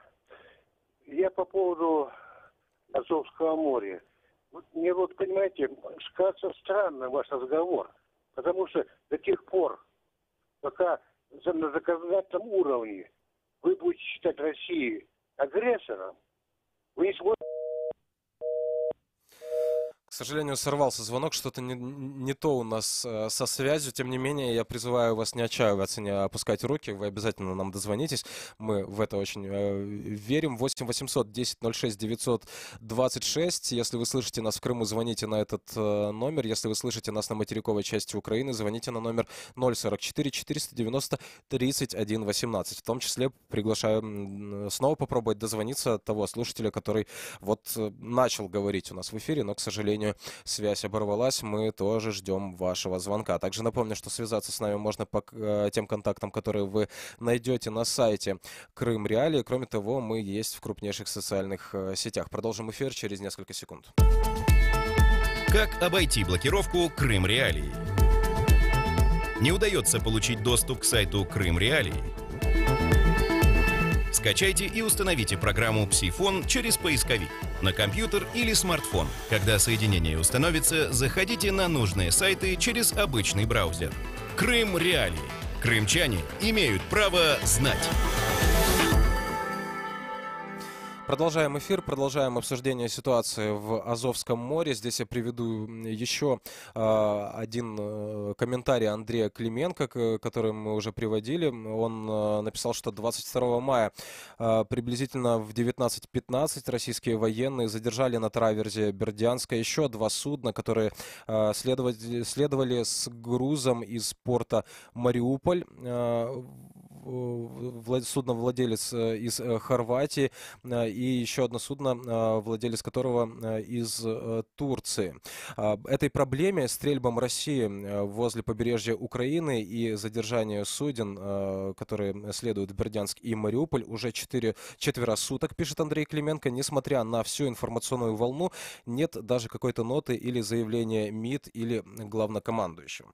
Продолжаем обсуждение этой истории. С нами на связи Сергей Гайдук, бывший командующий военно-морских сил Украины, глава Ассоциации ветеранов ВМС Украины. Сергей, здравствуйте. Итак, что происходит в Азовском море? Как Украина должна реагировать на происходящее? Вот я только что прочитал то, о чем пишет Андрей Клименко, эксперт. По вашему мнению, какой должна быть реакция? Діло в тому, що до цієї ситуації, яка склалась навколо Керченського моста і ситуації в Азовському морі, треба відноситись дуже прагматично. Тому що, на мій погляд, це, скажімо так, є інформаційна складова системної політики Російської Федерації по відношенню до України і по відношенню до Криму. Тому тут, на мій погляд, треба чітко прослідкувати цю ситуацію. Це перше, це системність. Друга, чому заключається ця системність? В тому, що ці випадки не перший раз проходять, і закриття судноплавства, воно мало постійну основу під час будівництва моста, це можна чітко прослідкувати, здійснювалося оголошення про хід, і режим судноплавства закривався. Друга, на мій погляд, це однозначно, я з Андрієм погоджуюсь, Росія чекає на реакцію України в цій ситуації. Тому що ми мали до цього досвід певних таких інформаційних вкидів і заяв, що стосується повернення озброєння військової техніки України, які залишились в Криму. Тобто ми повинні чітко собі розуміти, робиться інформаційний вкид, який потім обростається мильним пузирем, цією хмарою розмов, а на виході виходить нуль, тобто йде відволікання і більше нічого. Тому і в цій ситуації на це треба дивитися, як от складову цієї системної політики. Друге, точніше третє, на мій погляд, Росія демонструє своїми діями, хто в домі хазяїн. Тобто та недолугість, яка була законодавча до цього, а це третій рік, коли був підписаний договір про державний кордон, якого реально нема, це договір про співпрацю в Азовському морі, якої реально теж немає. Тому, знаєте, як я минулий раз говорив, це от футбол, да, кинула м'яч на сторону України, як Україна на це відреагує. А как Украина могла бы отреагировать на эту ситуацию? Понятно, что Россия прощупывает, да, своими действиями то, как вообще может Украина ответить. Но вот в данном случае, по вашему мнению, какая реакция Украины была бы уместна здесь? Тут дві складові, я зараз зупинюсь на цій ситуації. Тобто реакція України, вона повинна бути, повторюсь, дуже прагматична. Тому що ми чітко повинні собі розуміти, і це питання професійне, що міжнародним судноплавством, до речі, що відноситься до предмету нашої розмови, ну, правила диктують не Росія міжнародного судноплавства, тому що через Керченську протоку, через Азовське море ходять судна під різними прапорами різних держав світу.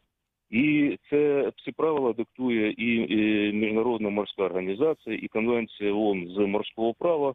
Тобто в цій ситуації Росія не є тим законодавцем і тим генератором, який може диктувати ці правила. Тобто в цій ситуації вона грає не лише проти України, вона грає проти світової спільноти, яка займається міжнародним судноплавством. Ну, я думаю, що це одна із відповідей на поставлене вами запитання, що стосується реакції. Друге, тут повинен бути цілий аспект рішень, починаючи від того, що ми нормативно не спромоглися за 26 років врегулювати відношення з Росією, те, що стосується Азовського моря, Керченської протоки.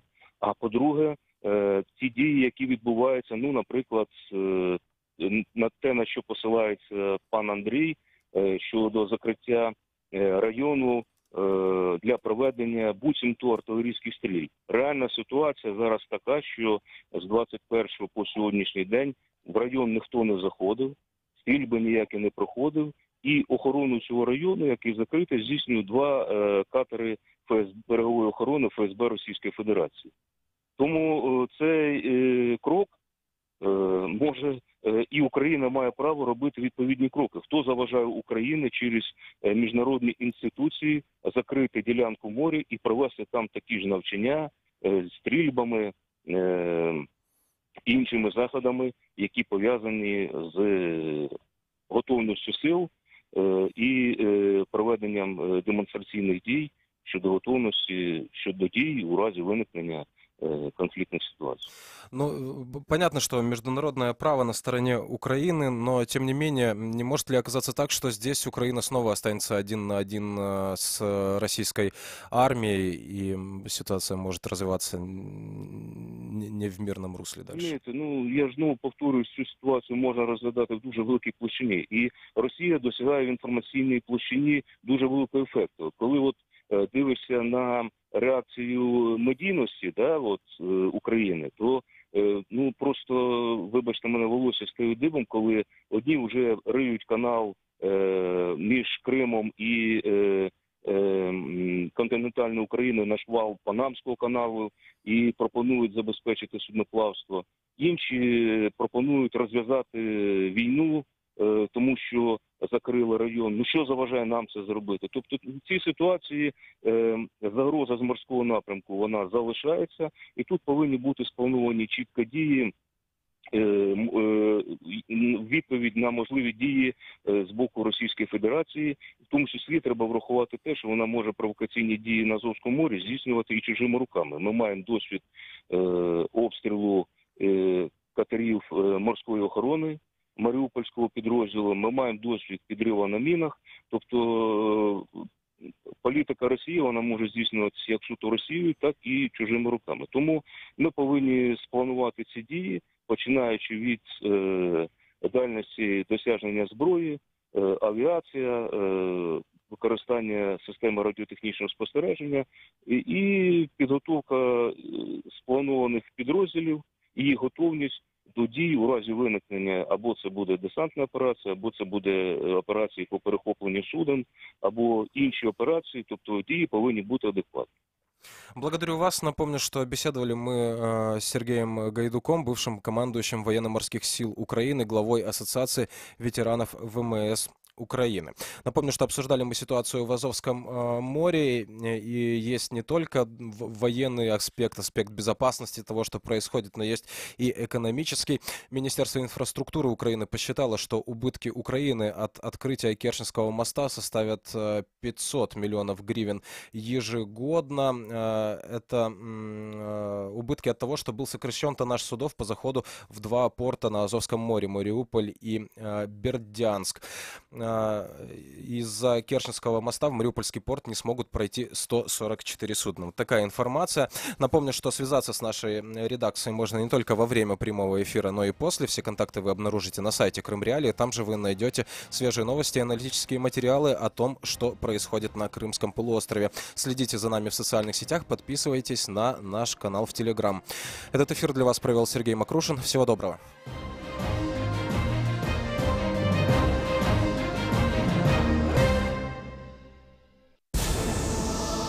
В ефірі «Ранкова Свобода». Перша інформаційна програма дня. Спільний проєкт Радіо Свобода та Радіо Крим Реалії.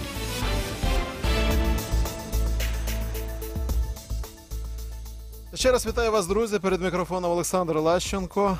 Це програма Радіо Свобода. Ну і далі ми поговоримо про українську молодь. За даними соціологічного дослідження, більшість молодих людей не вірять у краще майбутнє і не готові йти на вибори. То що ж, майбутнє України на виборах обиратимуть літні люди? Багато молодих людей бачать себе як потенційні мігранти. Це загроза для України. Чи справді українська молодь не вірить у майбутнє? Якщо це так, то чому?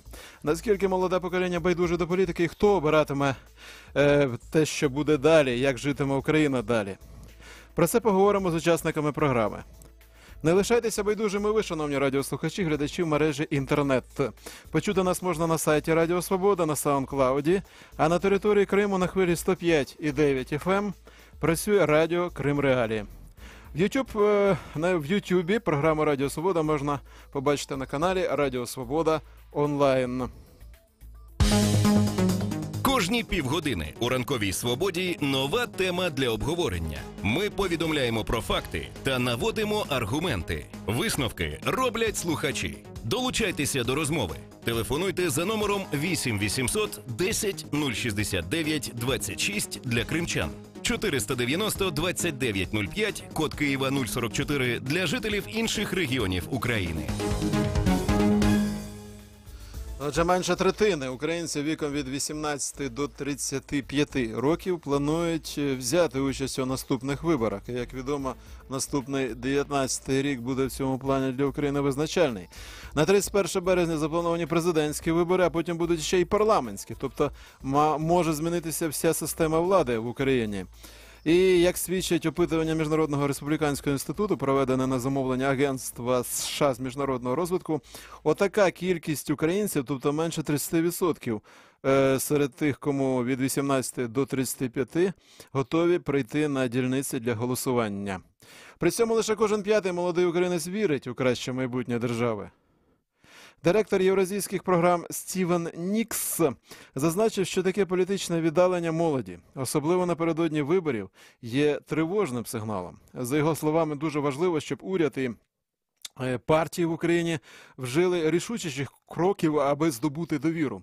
Дослідження проводили по всій території України, крім анексованого Росією Криму та окупованих територій Донбасу, в період з 15 по 31 березня цього року. Похибка не перевищувала 2%. Ну от про те, що ж можуть, на які висновки до яких висновків можна дійти після таких опитувань, ми розпитаємо учасника нашого прямого ефіру, доктора соціологічних наук, старшого наукового співробітника Інституту соціології Національної академії наук України Олександра Шульгу. Вітаю вас, пане Шульга. Вітаю. І генерального директора Комітету виборців України Олексія Кошеля. Вітаю вас, пане Кошель. Доброго ранку. Ну, така ситуація, власне, всі фактично роки незалежності України показують так чи інакше, в тій чи іншій пропорції, що молоді люди не дуже горять бажанням приходити на виборчі дільниці. Класичний приклад – це коли двічі вже у постмайданному, після першого Майдану, помаранчевої революції Києві, тобто у столиці революції, мером обирали пана Черновецького. І хто його здебільшого обирав? Звісно, не молодь, як свідчать і дані соціологів.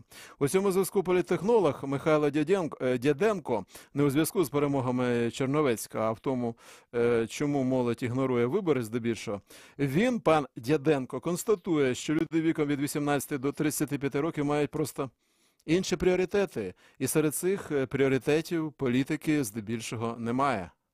Молодь в цьому віці покладається на власні сили, і що молоді люди не бачать необхідності і не мають розуміння того, що зміни, які можуть відбутися в країні, в їхньому місті чи в їхньому регіоні, можуть залежати також від їхнього голосу. І багато молодих людей бачать себе як потенційні мігранти. Це загроза для України. Їхній голос, який міг би бути відданий за нові політичні проекти, міг би бути обдуманий вибір, але оскільки вони не бачать себе у цій країні, то, звичайно, це призведе до того, що ситуація буде і далі консервуватися, будуть перемагати старі політичні сили. Така ситуація. І, знову ж таки, як зауважив директор євразійських програм Агенції США з міжнародного розвитку Стівен Нікс, це тривожна річ, адже молодь України, як він зауважив, це та вікова група, серед якої є найбільша підтримки членства в Євросоюзі. Їхнє політичне віддалення, констатує пан Нікс, хвилює, особливо, знову ж таки, напередодні президентських парламентських виборів у наступному році. І додав пан Нікс, що дуже важливо, щоб уряд і політичні партії в Україні вжили рішучіших кроків, аби здобути довіру виборців. Панове, звернуся до пана Шульги спочатку. А справді вигідно нинішній політичній еліті України, яка, на думку критиків, не дуже помінялася після повалення режиму Януковича, вигідно, щоб приходили на виборчі дільниці більше молодих представників електорату. А навпаки, вигідніше загодовувати тією ж гречкою, популізмом і так далі. Чи такі судження критиків, вони занадто категоричні і не відповідають дійсності? Пане Шульга. Так, я хотів би додати лише, що, по-перше, якщо ми говоримо про молодь, то, знаєте, так може скластися враження, що зараз вона у нас віддалена, а раніше вона у нас ходила масово на виборчі дільниці. Такого ніколи не було. У нас традиційно молодь дуже мляво брала участь у всіх виборчих кампаніях. Протягом всієї незалежності, протягом каденції різних президентів. Тому тут одразу це треба взяти до уваги. Це так у нас було переважно всю історію незалежності. Це по-перше. Якщо ми говоримо про молодь, дійсно тут можна також, чому так? ну давайте будемо розуміти, кого ми з вами аналізуємо, чиї відповіді. Ми аналізуємо людей від 18 там, до 35, хоча я б, наприклад, брав від 18 до 30, чи навіть до 29 років. І от ця категорія наших громадян, ну, звісно ж, це зрозуміло, що в них є інші дещо пріоритети, ніж дивитися телевізійне шоу, наприклад, Ляшко там розказує, яка погана Тимошенко і навпаки. Вони вчаться, вони будують, починають тільки першу кар'єру, у них перші і так далі. Дійсно, психологічно і пріоритетно їхня увага спрямована дійсно не на політику і хто що сказав. І так, в принципі, не лише в Україні.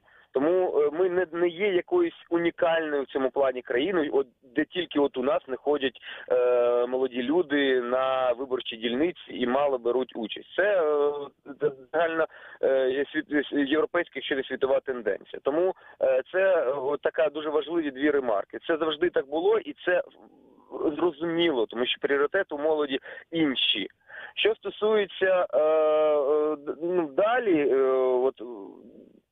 чого можна прогнозувати? Ну, ці люди, от далі вони дійсно вже після 30 років, якщо вони не цікавляться політикою, то, звісно ж, політика зацікавиться ними. Далі вони вже, коли будують кар'єри, коли починають сплачувати податки, коли в них з'являється почуття хоч якоїсь відповідальності і так далі, починають цікавитися, куди ж йдуть їхні гроші. Але це вже далі. Якщо ми говоримо про 18-29, то такого відчуття у більшості переважної немає. Дійсно, є активісти, є з активної позиції молоді люди і так далі. Але це не абсолютна більшість. Тому я б тут одразу трагедії не робив, і це тривожно. Дійсно, у нас додається цей фактор, а якщо буде все погано, я звалю, вибачте за таке сленгове слово, до Європи, дійсно це є, додалося. Не це головне. Головне – це психологічні і особливості соціально-психологічні цієї групи. Що стосується участі молоді, того, що цього можуть боятися владна верхівка. Ну, давайте так, цього мають боятися ті підгодовують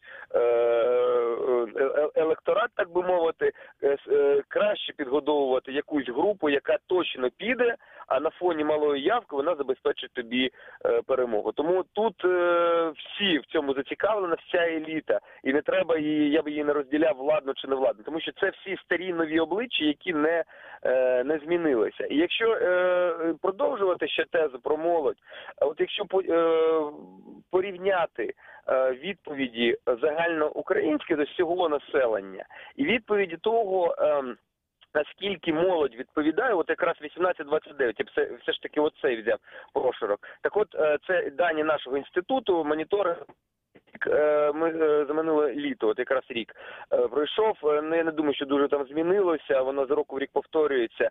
Питання, чи є партія в Україні, яка відстоює інтереси таких людей, як ви?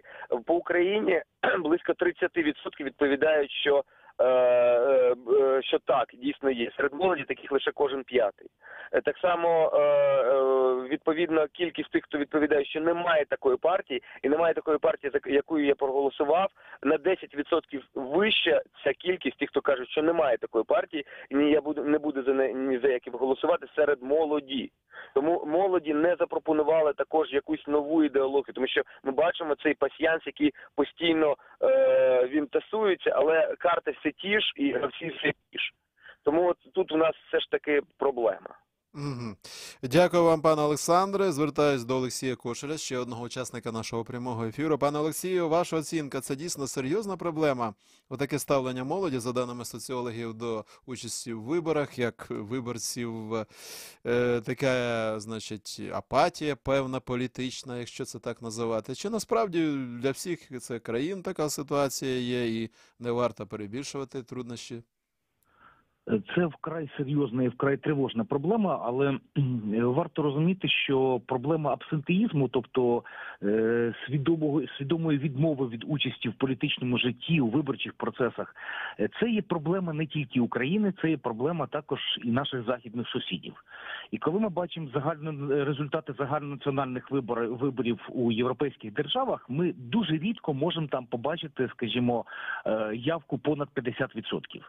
І тому я б не говорив, що це виключно українська проблема і нам потрібно вкрай хвилюватись, але цей сигнал є тривожний, тому що якщо наші західні сусіди проводять низку заходів для того, щоб стимулювати участь молоді, це надзвичайно серйозні програми. Там, от, скажімо, в Великобританії свого часу в вигляді експерименту дозволили голосувати за допомогою технології СМС-голосування. Але це робилось лише для того, щоб заохотити молодь до участі у виборах. Але значно серйознішими є програми політичної освіти.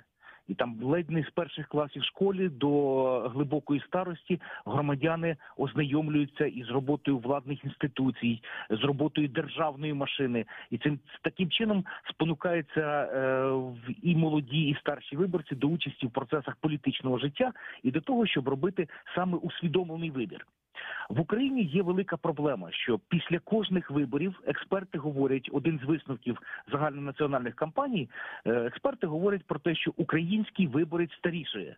Всі кивають головою, але потім владні інституції цього просто не помічають і жодної роботи не ведеться. Якщо ми почнемо працювати вже сьогодні, ми кардинально не змінимо картину до президентських і парламентських виборів, але ми закладемо фундамент для того, щоб старіння виборців відбувалося вкрай повільніше. Це і державні програми, це різноманітні механізми заохочення. Ну і загалом не забуваємо, що небажання приймати участь у виборах – одна із причин – це низький рівень довіри до владних інституцій. Знову ж таки. Але я бачу дуже серйозну небезпеку в цьому низькому показникові молоді, тому що це означає, що чим нижча буде явка молодих виборців, тим більше буде програм по штучному заохоченню молодих виборців, по маніпулюванню молодими виборцями. Пам'ятаємо відому технологію «заховай бабусін паспорт». Зрозуміло, що це спрямовувалося не для того, щоб хтось ховав паспорти, а для того, щоб саме штучно отакими політтехнологіями, маніпуляціями, інколи, можливо, примусом, тиском, іншими механізмами штучно збільшити явку молодих виборців. І в цьому я бачаю велику проблему, і вже зараз ми навіть бачимо, що проблема навіть не того, що 2/3 молоді не бажають приймати участь у виборах. Проблема в тому, що я думаю, цей показник міг би бути значно більшим. Але зараз ми бачимо у рейтингах президентських, парламентських, ми бачимо певний відсоток випадкових політичних проєктів. Тобто саме ті політичні проекти, які будуються не як політичні сили, а базуються на епатажі, на чистих політтехнологіях, на певних маніпуляціях, на комічному жанрі. І саме їх присутність у рейтингах і достатньо високі показники означають, що частина виборців, в тому числі і молодіжний електорат, просто налаштовані голосувати протестно. Тобто голосувати за будь-яку, там, скажімо, комічну політичну силу або епатажну політичну силу як протест, як виклик на недовіру до органів влади. Пане Олексію, ви маєте на увазі Вакарчука і Зеленського, які є в рейтингах останнім часом майже постійно? Ну, я б не змішував Вакарчука і Зеленського все-таки, тому що Вакарчук сприймається частково, переважно, як для кого все-таки як громадський діяч, як людина, яка висловлює свою громадянську позицію. Зеленський є виключно артистом і жодних натяків на свою політичну діяльність, я маю на увазі політичних заяв, програм, бачення тих чи інших процесів політичного життя країни, він не висловлював своєї позиції. І тому це не тільки Вакарчук і Зеленський, якщо подивитися подивитись на перелік, там є достатньо велика кількість нових політичних сил, політичних проєктів, але ті, хто базується виключно на епатажі або виключно на технологіях, провокаціях, я б їх все-таки відносив до категорії випадкових політичних проєктів. А пане Олексію, ну якщо так грубо поставити питання, є серед чільних політиків України, ну, я зараз не про Вакарчука і Зеленського, вони новачки, якщо взагалі будуть йти на вибори, а от справді політиків професійних, не такі, що дійсно реалізують свої політичні програми, відстоюють певні ідеї, не епатують, а дійсно дотримуються обіцянок. Ну, я не знаю, є такі політики в Україні взагалі? Є, але їх достатньо мало. От якщо ми звернемо увагу на останні вибори до об'єднаних територіальних громад, я маю на увазі ті, які відбуваються останні 3 роки, ми побачимо, що реально лише 2 політичні сили, це БПП і політична партія «Батьківщина», приймають реальну участь у виборах. Тобто активно висувають кандидатів, активно працюють, розбудовують мережі і так далі. А низка інших політичних сил приймають участь або ж формально, або працюють півсили, або вибирають інший шлях. Значно простіше використовувати епатаж, провокації і інший жанр для того, щоб нагадати про себе, от власне технологія нагадування, або донести ті чи інші свої гасла.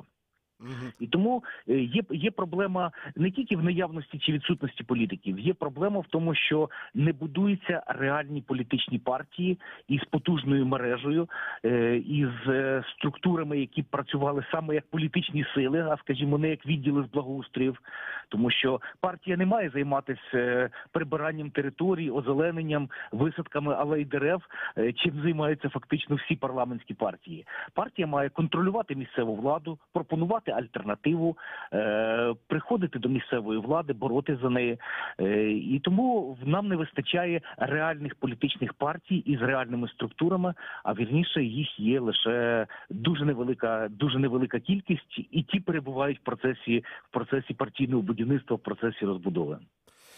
Дякую вам, панове. Будь ласка, пане Олександре і пане Олексію, залишайтеся з нами. Ну, якщо знову ж таки кивати на те, що, мовляв, люди літнього віку, маючи цю ще з радянських часів дисциплінованість, йдуть на виборчі дільниці, нібито передусім за гречку, обіцянки високих пенсій, інші подачки. Отака є точка зору. І навіть дійсно, пам'ятаємо цю технологію раніше, спробували її втілити. Відбери в бабусі паспорт, ми згадували вже в ефірі про це. Але чи означає це індульгенцію для самої молоді, яка виявляє політичну пасивність? От правозахисник Семен Глузман констатував у суботньому інтерв'ю Радіо Свобода, що саме молодь, а не їхні батьки, дідусі, бабусі винні в тому, що на виборах перемагає такі політики, як, скажімо, той же пан Черновецький. От думка Семена Глузмана. Богатый интеллектуальный Киев, насыщенный знаниями, насыщенный возможностями, где, я так думаю, что страх минимален в сравнении с провинцией украинской. И дважды Черновецкий. И вот это страшно, потому что молодежь не ходит на выборы. И когда при мне, уже он достаточно долго правил, пел уже тут, и при мне мои сотрудники молодые, кто-то кому-то рассказывал очередной анекдот про Черновецкого, что он космонавт, что он марсианин. Я не выдержал, повернулся и сказал: ребята, а вам бы не анекдоты рассказывать. А почему? Я говорю, вот скажите, у вас 3 сидит. Кто из вас ходил на выборы? Никто. Я говорю, а бабушки пошли. Так кто виноват? Бабушки? То хто ж винен в такій ситуації? От, пане Олександре, звертаюсь до нашого учасника прямого ефіру Олександра Шульги. От ви сказали раніше в нашому ефірі, я вас майже дослівно цитую, багато хто з молодих людей фактично вбачає себе зараз в Україні мігрантами, хоча б, можливо, хтось ще поки не зміг виїхати. То хто ж винен? Просто люди нехтують своєю державою. Зараз говорити про патріотизм, це ніби зайвий пафос і так далі. То так, а на що сподіватися? І потім звинувачувати людей літнього віку, чи це, як сказати, це нормально взагалі? Дивіться, я все ж таки не так сказав. Даруйте, вибачте. що якщо що, я вже взагалі буде все погано, поїду до Європи. Я хотів би от що сказати на рахунок молоді і на рахунок того цієї ситуації, яка склалася, також додати до психологічних портретів. Дивіться, у нас все робиться політика. От пан Олексій сказав, що в західних державах йде освіта для молоді, так, ще їм державний устрій викладають і так далі. У нас навпаки, у нас все, що бачить наша молодь з малого віку і далі, це те, що як політики в нас чубляться, як вони виливають один на одного компромат, і як всі вони постають як влада плутів, да, як какократія, влада найгірших, що всі вони однакові. Все, що виносять наші молоді люди, що всі політики однакові, а політика – це брудна справа. Значить, всі політики нечесні, брудні і так далі.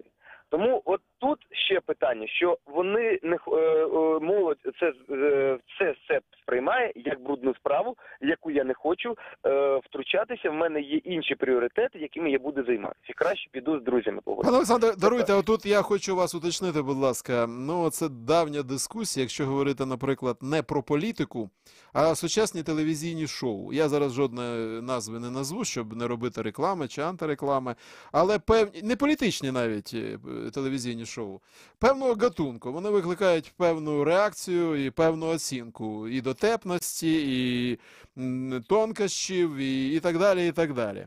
От, і відомий цей вислів російського цього поп-співака, де він зараз не знає, чим займається, Богдана Тітоміра, 90-х років ще вислів «People have it».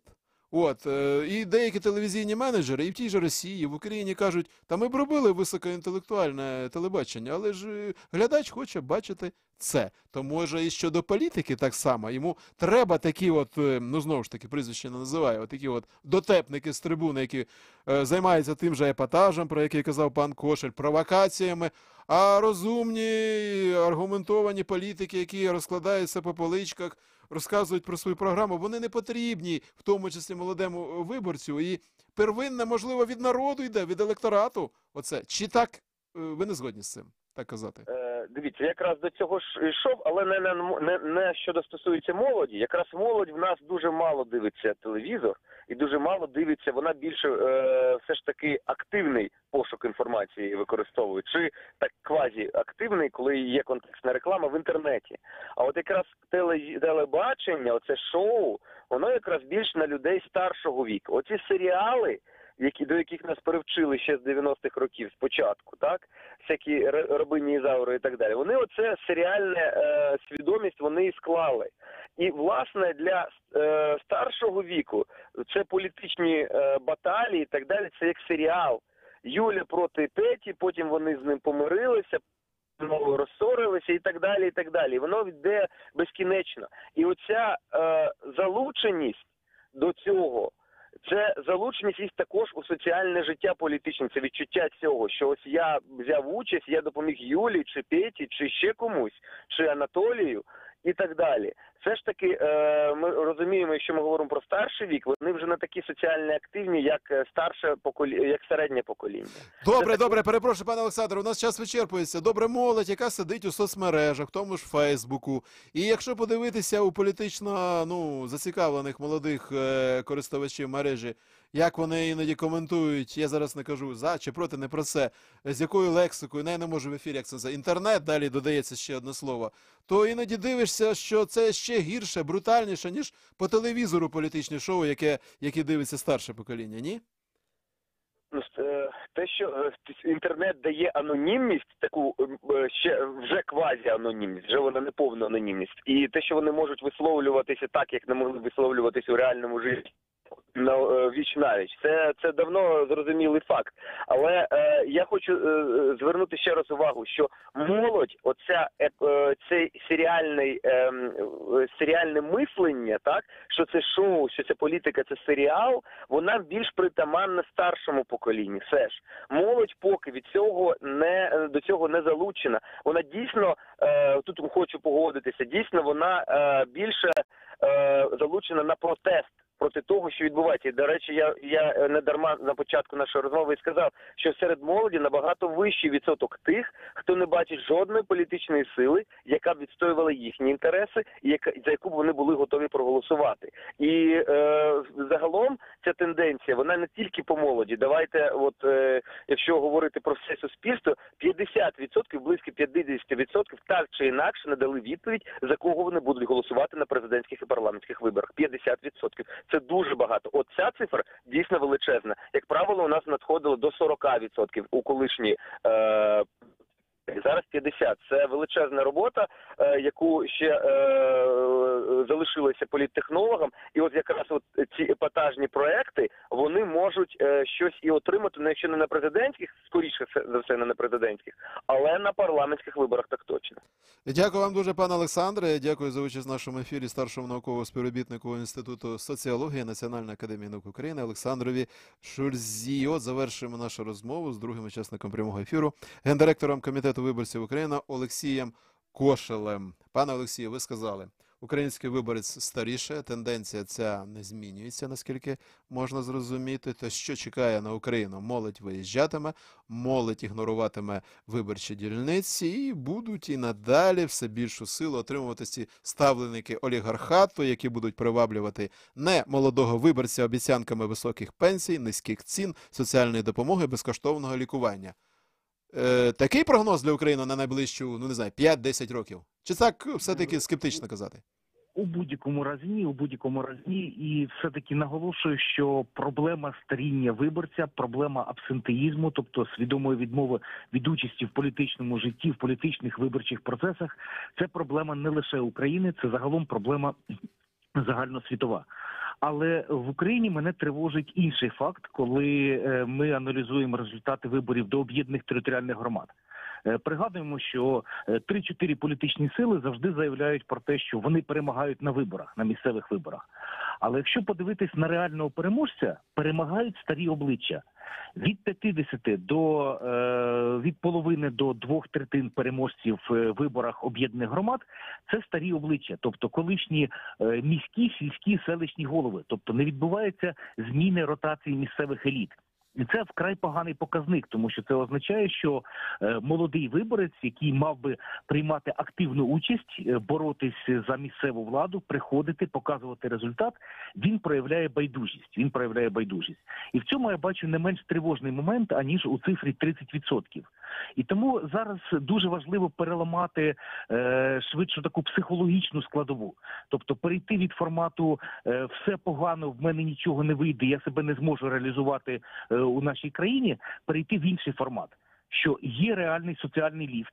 Я можу піти на вибори, я можу перемогти на виборах в своїй громаді, я можу показати за 5-7 років результат і далі показувати результат в межах області, в межах країни, реалізовувати себе і показувати результат для своєї країни. Дякую, пане Олексію. Так, просто у нас час вичерпується. Спасибі, почули і вас. Дуже дякую генеральному директору Комітету виборців України Олексію Кошелю, як і соціологу Олександру Шульзі за участь в цьому ефірі. Ну і в наступні півгодини поговоримо про долю Олега Сенцова, який сьогодні 10-й день уже голодує. В ефірі «Ранкова свобода». Перша інформаційна програма дня. Спільний проєкт Радіо Свобода та Радіо Крим Реалії. Отже, з вами залишається Олександр Лащенко. Це програма Радіо Свобода. І дійсно сьогодні, 23 травня, пішов уже 10-й день голодування українського кінорежисера Олега Сенцова. Як повідомив його адвокат, Олег вимагає, щоб звільнили всіх українських політв'язнів у Росії. Причому у цій вимозі нема першочергового вимоги звільнення саме самого Олега. Він заявляє, що дбає про долю інших українських політв'язнів в Росії, а їх понад 60, за даними МЗС України, як повідомила речниця Міністерства закордонних справ України Мар'яна Бецо, і близько 40 саме з анексованого Росією Криму. Олег Сенцов запевняє, що готовий йти до кінця і голодувати до смерті. Власного звільнення, знову ж таки, не вимагає. Тим часом громадськість в Україні та Росії і інших державах виступає на підтримку Олега Сенцова. А от чи почує ці заклики чи відреагує на них президент Росії Володимир Путін. Він не раз заявляв, що в таких питаннях все має вирішувати не президент Росії, а суд. Але з прикладів Надії Савченко, коли вона зрештою повернулася в Україну, як потім було видно, і зустріч за участю пана Медведчука, все ж таки, напевно, Володимир Путін не залишився осторонь питання звільнення Надії Савченка. Чи варто на це розраховувати Олегові Сенцову і від чого залежить звільнення українського кінорежисера, кримчанина? Про це й поговоримо у наступні півгодини. Приєднуйтеся до розмови і ви, шановні слухачі і глядачі. Телефонуйте, коментуйте, запитуйте. Кожні півгодини у «Ранковій свободі» нова тема для обговорення. Ми повідомляємо про факти та наводимо аргументи. Висновки роблять слухачі. Долучайтеся до розмови. Телефонуйте за номером 8 800 10 069 26 для кримчан. 490 29 05, код Києва 044 для жителів інших регіонів України. Отже, сьогодні, 23 травня 2018 року, вже 10-й день голодування українського кінорежисера, кримчанина Олега Сенцова. Деякі факти про це голодування. Як тільки Олег оголосив про нього за регламентом колонії, де він зараз перебуває, у засудженого Сенцова ізолювали. Усі зовнішні контакти мають відбуватися винятково з дозволу адміністрації колонії. Представники її умовляли Олега не йти на такий крок і не оголошувати голодування, як розповів адвокат кінорежисера. Попередили також про те, що можливе в подальшому медичне втручання у разі настання тяжкого стану. Підгодовування глюкозою, наприклад. Голодування Олега Сенцова відбувається на тлі захворювання кінорежисера кардіологічного, ревматизму також ніжніх кінцівок. Через 2 дні після відмови від їжі зробили аналізи, які показали, що стан стабільний, за словами адвоката. Але це дані фактично тижневої давнини. Сьогодні знову ж таки вже 10-й день голодування Олега Сенцова. Від чого ж залежить його звільнення? Чи Олег, Семен Глузман, дисидент радянських часів, правозахисник, у своєму пості, який передрукували Радіо Свобода, згадував, як він, Семен Глузман, свого часу оголошував двічі голодування, і фактично ні до чого це не призвело, як написав Семен Глузман, цитата дослівна. Сенцову гірше, ніж було мені. Йому відомо, що про його протести знає увесь цивілізований світ. І наші недоцивілізовані українські політики. Тоді, у повній ізоляції, я, пише про себе Семен Глузман, про радянські ті часи і табори, був наодинці зі своїми думками. Сенцову гірше, у нього є емоції, але емоції, як показує практика, констатує Семен Глузман, рідко перемагають раціо. От ми поговоримо, від чого все ж таки залежить зараз за нинішніх умов. По-перше, припинення голодування Олега Сенцова, адже життя – це найголовніше, і звільнення теж. Спершу з 2 учасниками нашого прямого ефіру. По-перше, співкоординаторкою ініціативи, медійної ініціативи за права людини Марією Томак. Вітаю вас, пані Томак. Доброго ранку. І вітаю також сестру Олега Сенцова Наталію Каплан. Доброго ранку, пані Наталія. Здравствуйте. Ну, по-перше, до вас запитання, пані Наталія. Коли вам вдалося востаннє з Олегом поспілкуватися? Ну, это было через переписку, когда Олег общался с адвокатом, передал мне письмо, я передавала письмо адвокату, пока так. І це було до оголошення чи під час уже голодування Олега?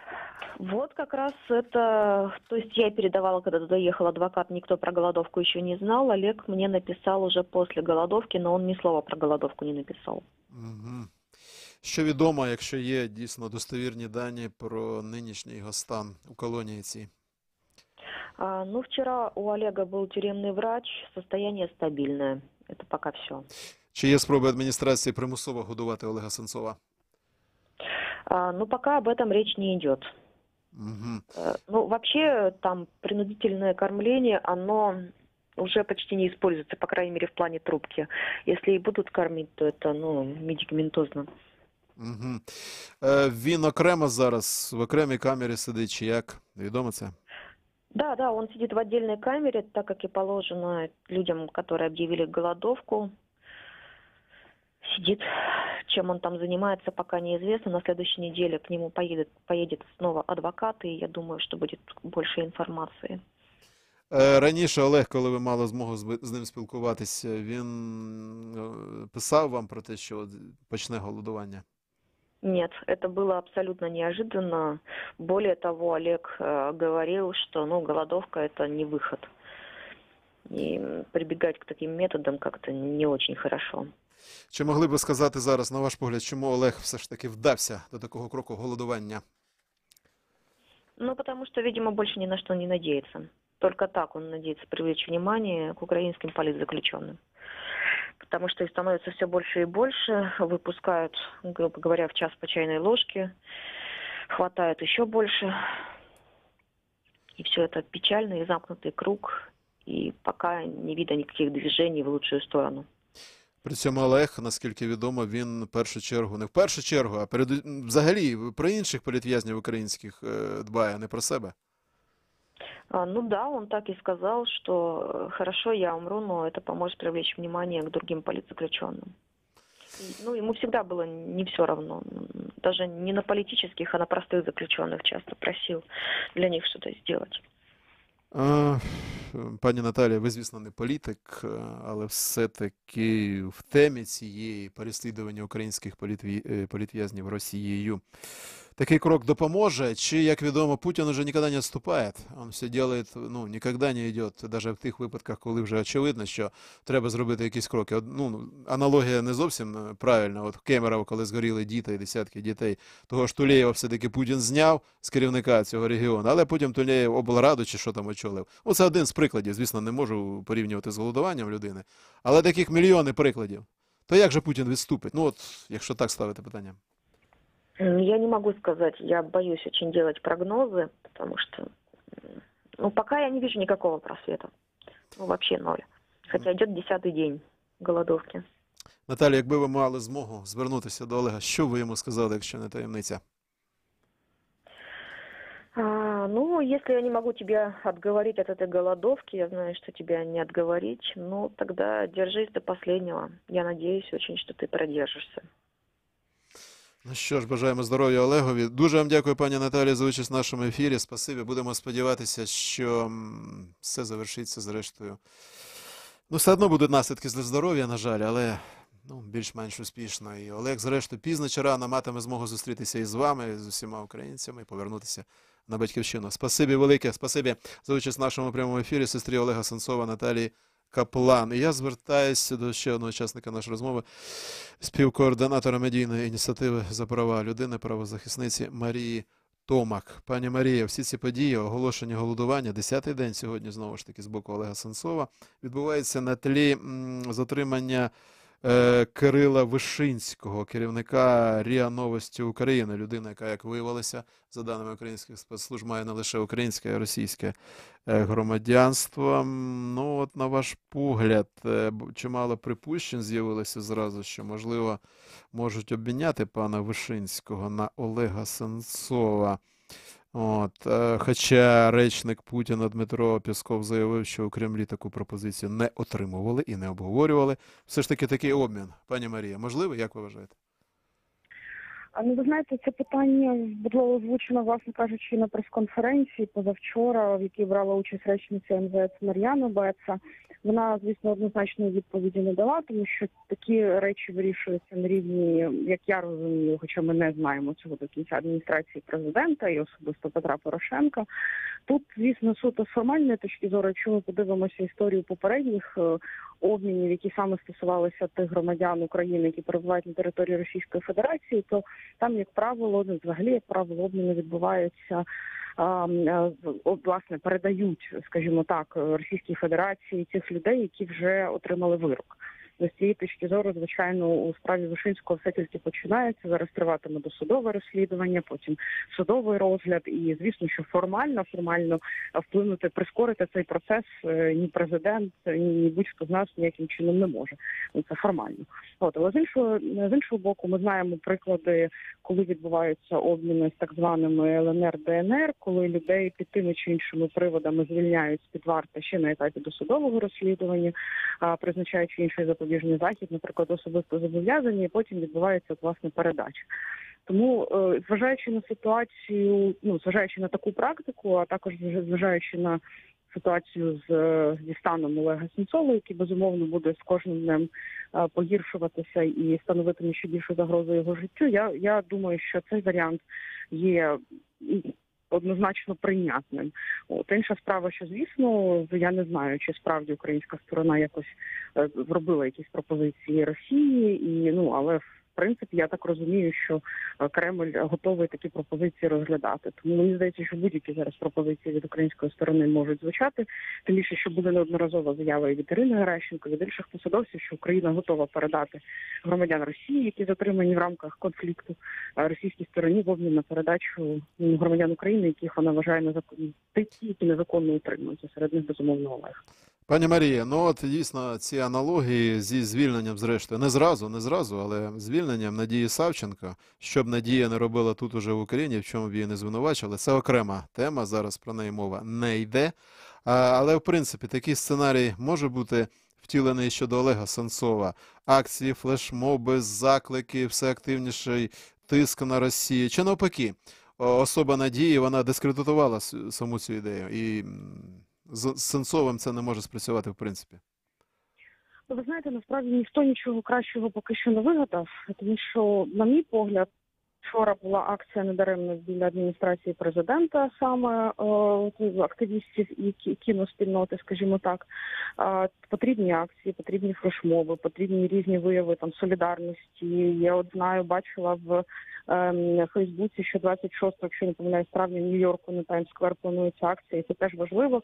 Тобто це все важливо, і тому що ці методи стосуються в будь-якій з історії з політв'язнями, коли йдеться про боротьбу за них саме громадянського суспільства. Але тут важливо підкреслити, що насправді ми розуміємо, що Олег перебуває під...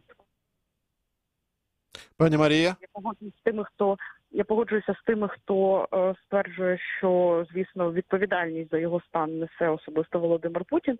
Але разом із тим я хочу сказати, що українська сторона також зараз відповідальна за Олега Сенцова з точки зору тих дій, які здійснює Україна для порятунку Олега. Тобто, наскільки вона активно пропонує Росії якісь варіанти обмінів чи передачі в обмін на передачу Олега, або наскільки Україна активно шукає перемовників, які можуть бути контактом, власне кажучи, встановити контакт з Володимиром Путіним і звертатися до нього для того, аби звільнити Олега. І в цьому контексті варто згадати і цю зустріч, яка відбудеться 24 травня у Санкт-Петербурзі, зустріч Макрона, французького президента та Путіна. Ми зверталися як громадянське суспільство. Я знаю, що наші колеги західні зверталися до Макрона з проханням порушити питання про звільнення Сенцова перед Путіним. Я не знаю, чи українська сторона офіційно зверталася, але ми принаймні намагалися попросити урядовців, коли тут був Дмитро Дінзов в Києві, у нас були зустрічі, щоб вони зверталися, все ж таки звернулися до адміністрації Макрона з тим, щоб він попросив Путіна звільнити Сенцова.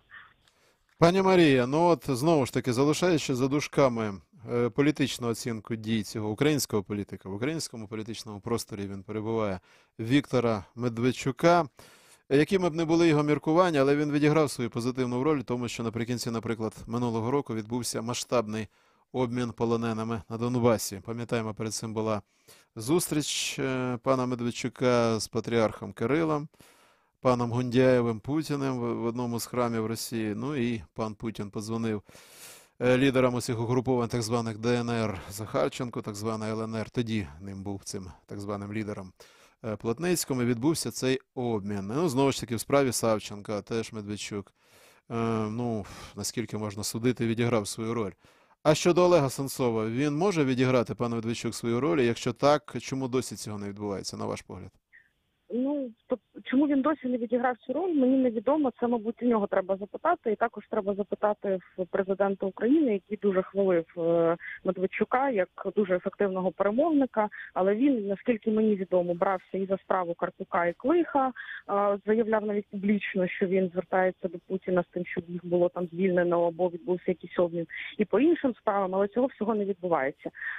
Ви знаєте, я думаю, що це неправильно замикатися на якійсь одній фігурі, зважаючи на те, що вона демонструє ще й до всього неефективність свою, принаймні зараз, на цьому етапі, в таких серйозних справах, як справа Олега Сенцова. Перепрошую, пані Марія, але ця людина, знову ж таки, я залишаю абсолютно за дужками політичну оцінку його діяльності. Ця людина має доступ до тіла. Він же кум Путіна. Ледь не єдиний, мабуть, з українських політиків, який має змогу напряму, от, не знаю, не ногою, звісно, двері резиденції Путіна відкрити, але все-таки він має до нього доступ. Ледь не єдиний. Так, але я хочу нагадати також, що роль в звільненні Ільмі Умерової, Ахтема Чийгоза зіграв не Медведчук, а президент Туреччини Ердоган. І чому Україна посилається виключно на Медведчука і не шукає якісь інших перемовників? Тобто ми цього не бачимо. Можливо, відбувається пошук, але мені невідомо про жодні конкретні факти залучення якихось інших перемовників. Ердогана вдалося залучити завдяки Меджлісу. Давайте говорити про це чесно.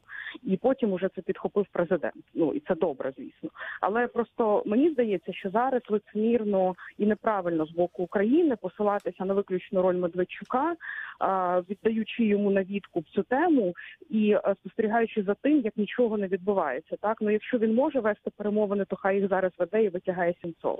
Але ми зараз не бачимо, що цього відбувалося. І мені здається, що все ж таки Сенцов це заручник, так би мовити, що можна так висловитися, найвищого рівня, і для нього потрібні дуже серйозні перемовники. Я думаю, що якраз президент Франції це той рівень, якого вимагає ситуація, зважаючи, звісно, на те, що він ще й голодує. І тому, мені здається, чекати, доки там буде аудієнція кума Путіна в Кремлі, не варто, а варто якісь шукати інші шляхи для того, щоб вести перемовини про Олега. Дякую вам дуже, пані Марія. Залишайтеся з нами. Долучаю до участі в нашому ефірі ще одну учасницю, програмного директора Українського інституту з прав людини. Людину, яка свого часу була, недавно зовсім, омбудсманом, Валерію Лутковську. Вітаю вас, пані Валерія. Доброго дня. Звісно, ви не з чуток прекрасно володіли інформацією, адже Сенцова заарештували ще 2014 року. Суд, ці 20 років ув'язнення, вердикт російського суду. Ви прекрасно в темі. На ваш погляд, отакий крок, оголошення голодування з боку Олега, це сприятиме його звільненню чи навпаки віддалить звільнення? Ми з вами говоримо про живу людину, і ми з вами говоримо про людину, яка на сьогоднішній день кожного дня втрачає своє здоров'я. Ми розуміємо це, правда?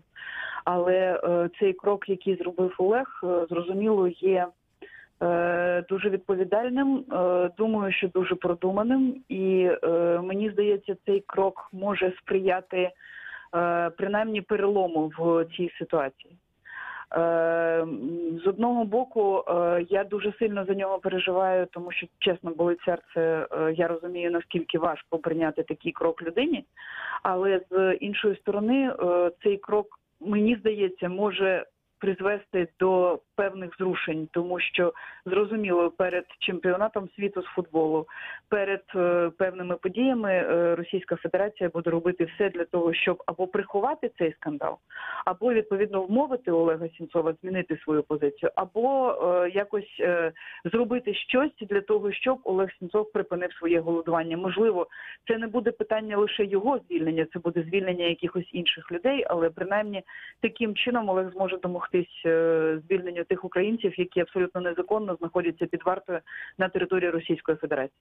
Пані Валерія і ви, пані Марія, будь ласка, залишайтеся з нами. От я наведу думку адвоката Олега Сенцова Дмитра Дінзе. Він вважає, що адвокат, що оголошення голодування було вимушеним кроком, і при цьому пан Дінзе прокоментував можливості не лише російської сторони, звісно, російський суд ухвалив такий вирок для Олега, а й української сторони у плані звільнення українського кінорежисера. Дмитро Дінзе.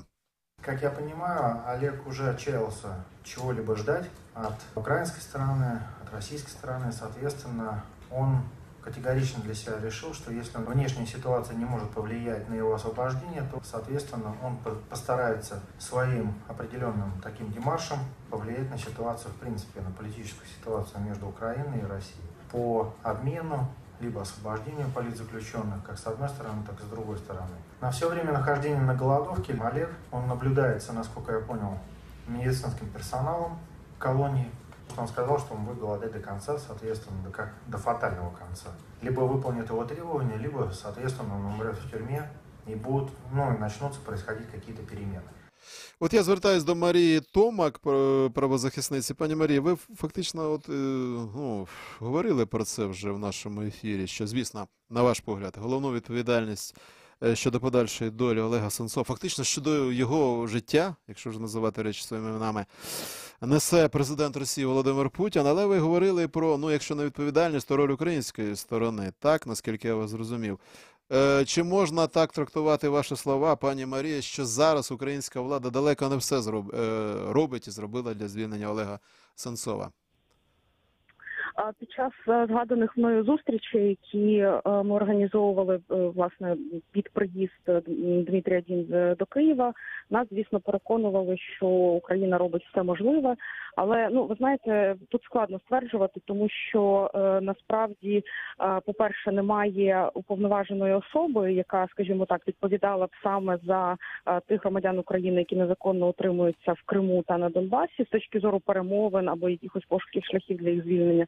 А по-друге, ніхто перед родинами цих людей не звітує, не повідомляє, які саме кроки були здійснені для звільнення їхніх рідних або для порушення питання про створення якогось переговорного майданчика, який би дозволяв обговорювати там принаймні гуманітарну ситуацію з цими людьми, умови їх тримання, стан здоров'я і так далі. А в перспективі також їх звільнення.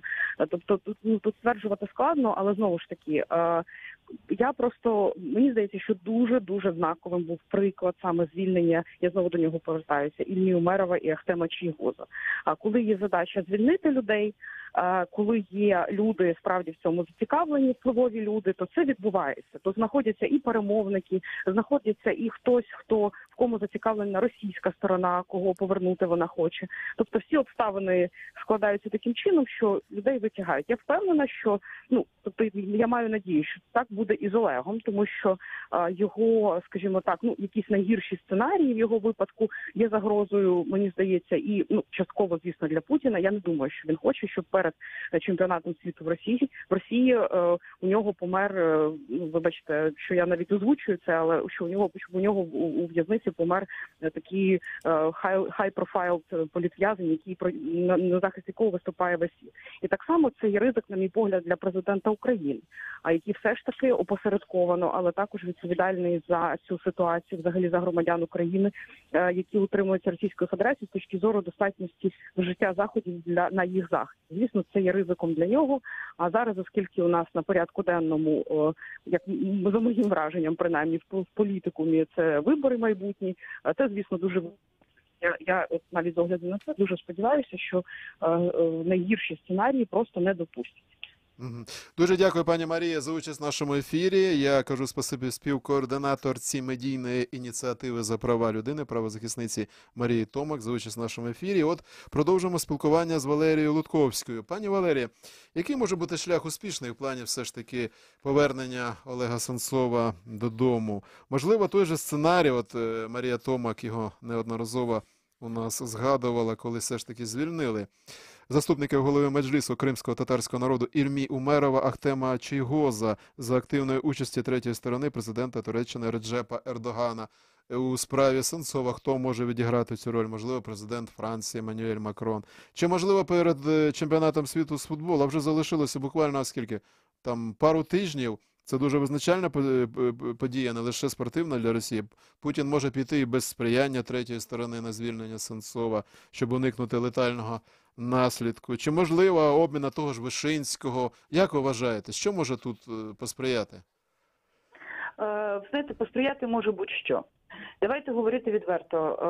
Нам в даному випадку важливіше, щоб Олег Сенцов і інші українці були повернуті додому. Відповідно, будь-який крок, який буде робити Україна, буде на користь цьому процесу. Це буде міжнародний заклик не їхати на чемпіонат світу з футболу в зв'язку із тим, що на території Російської Федерації отак помирає людина. Може бути. Це може бути заклик до фанатів. Да? Куди ви їдете? Подивіться, що там роблять з людьми. Може таке бути запросто.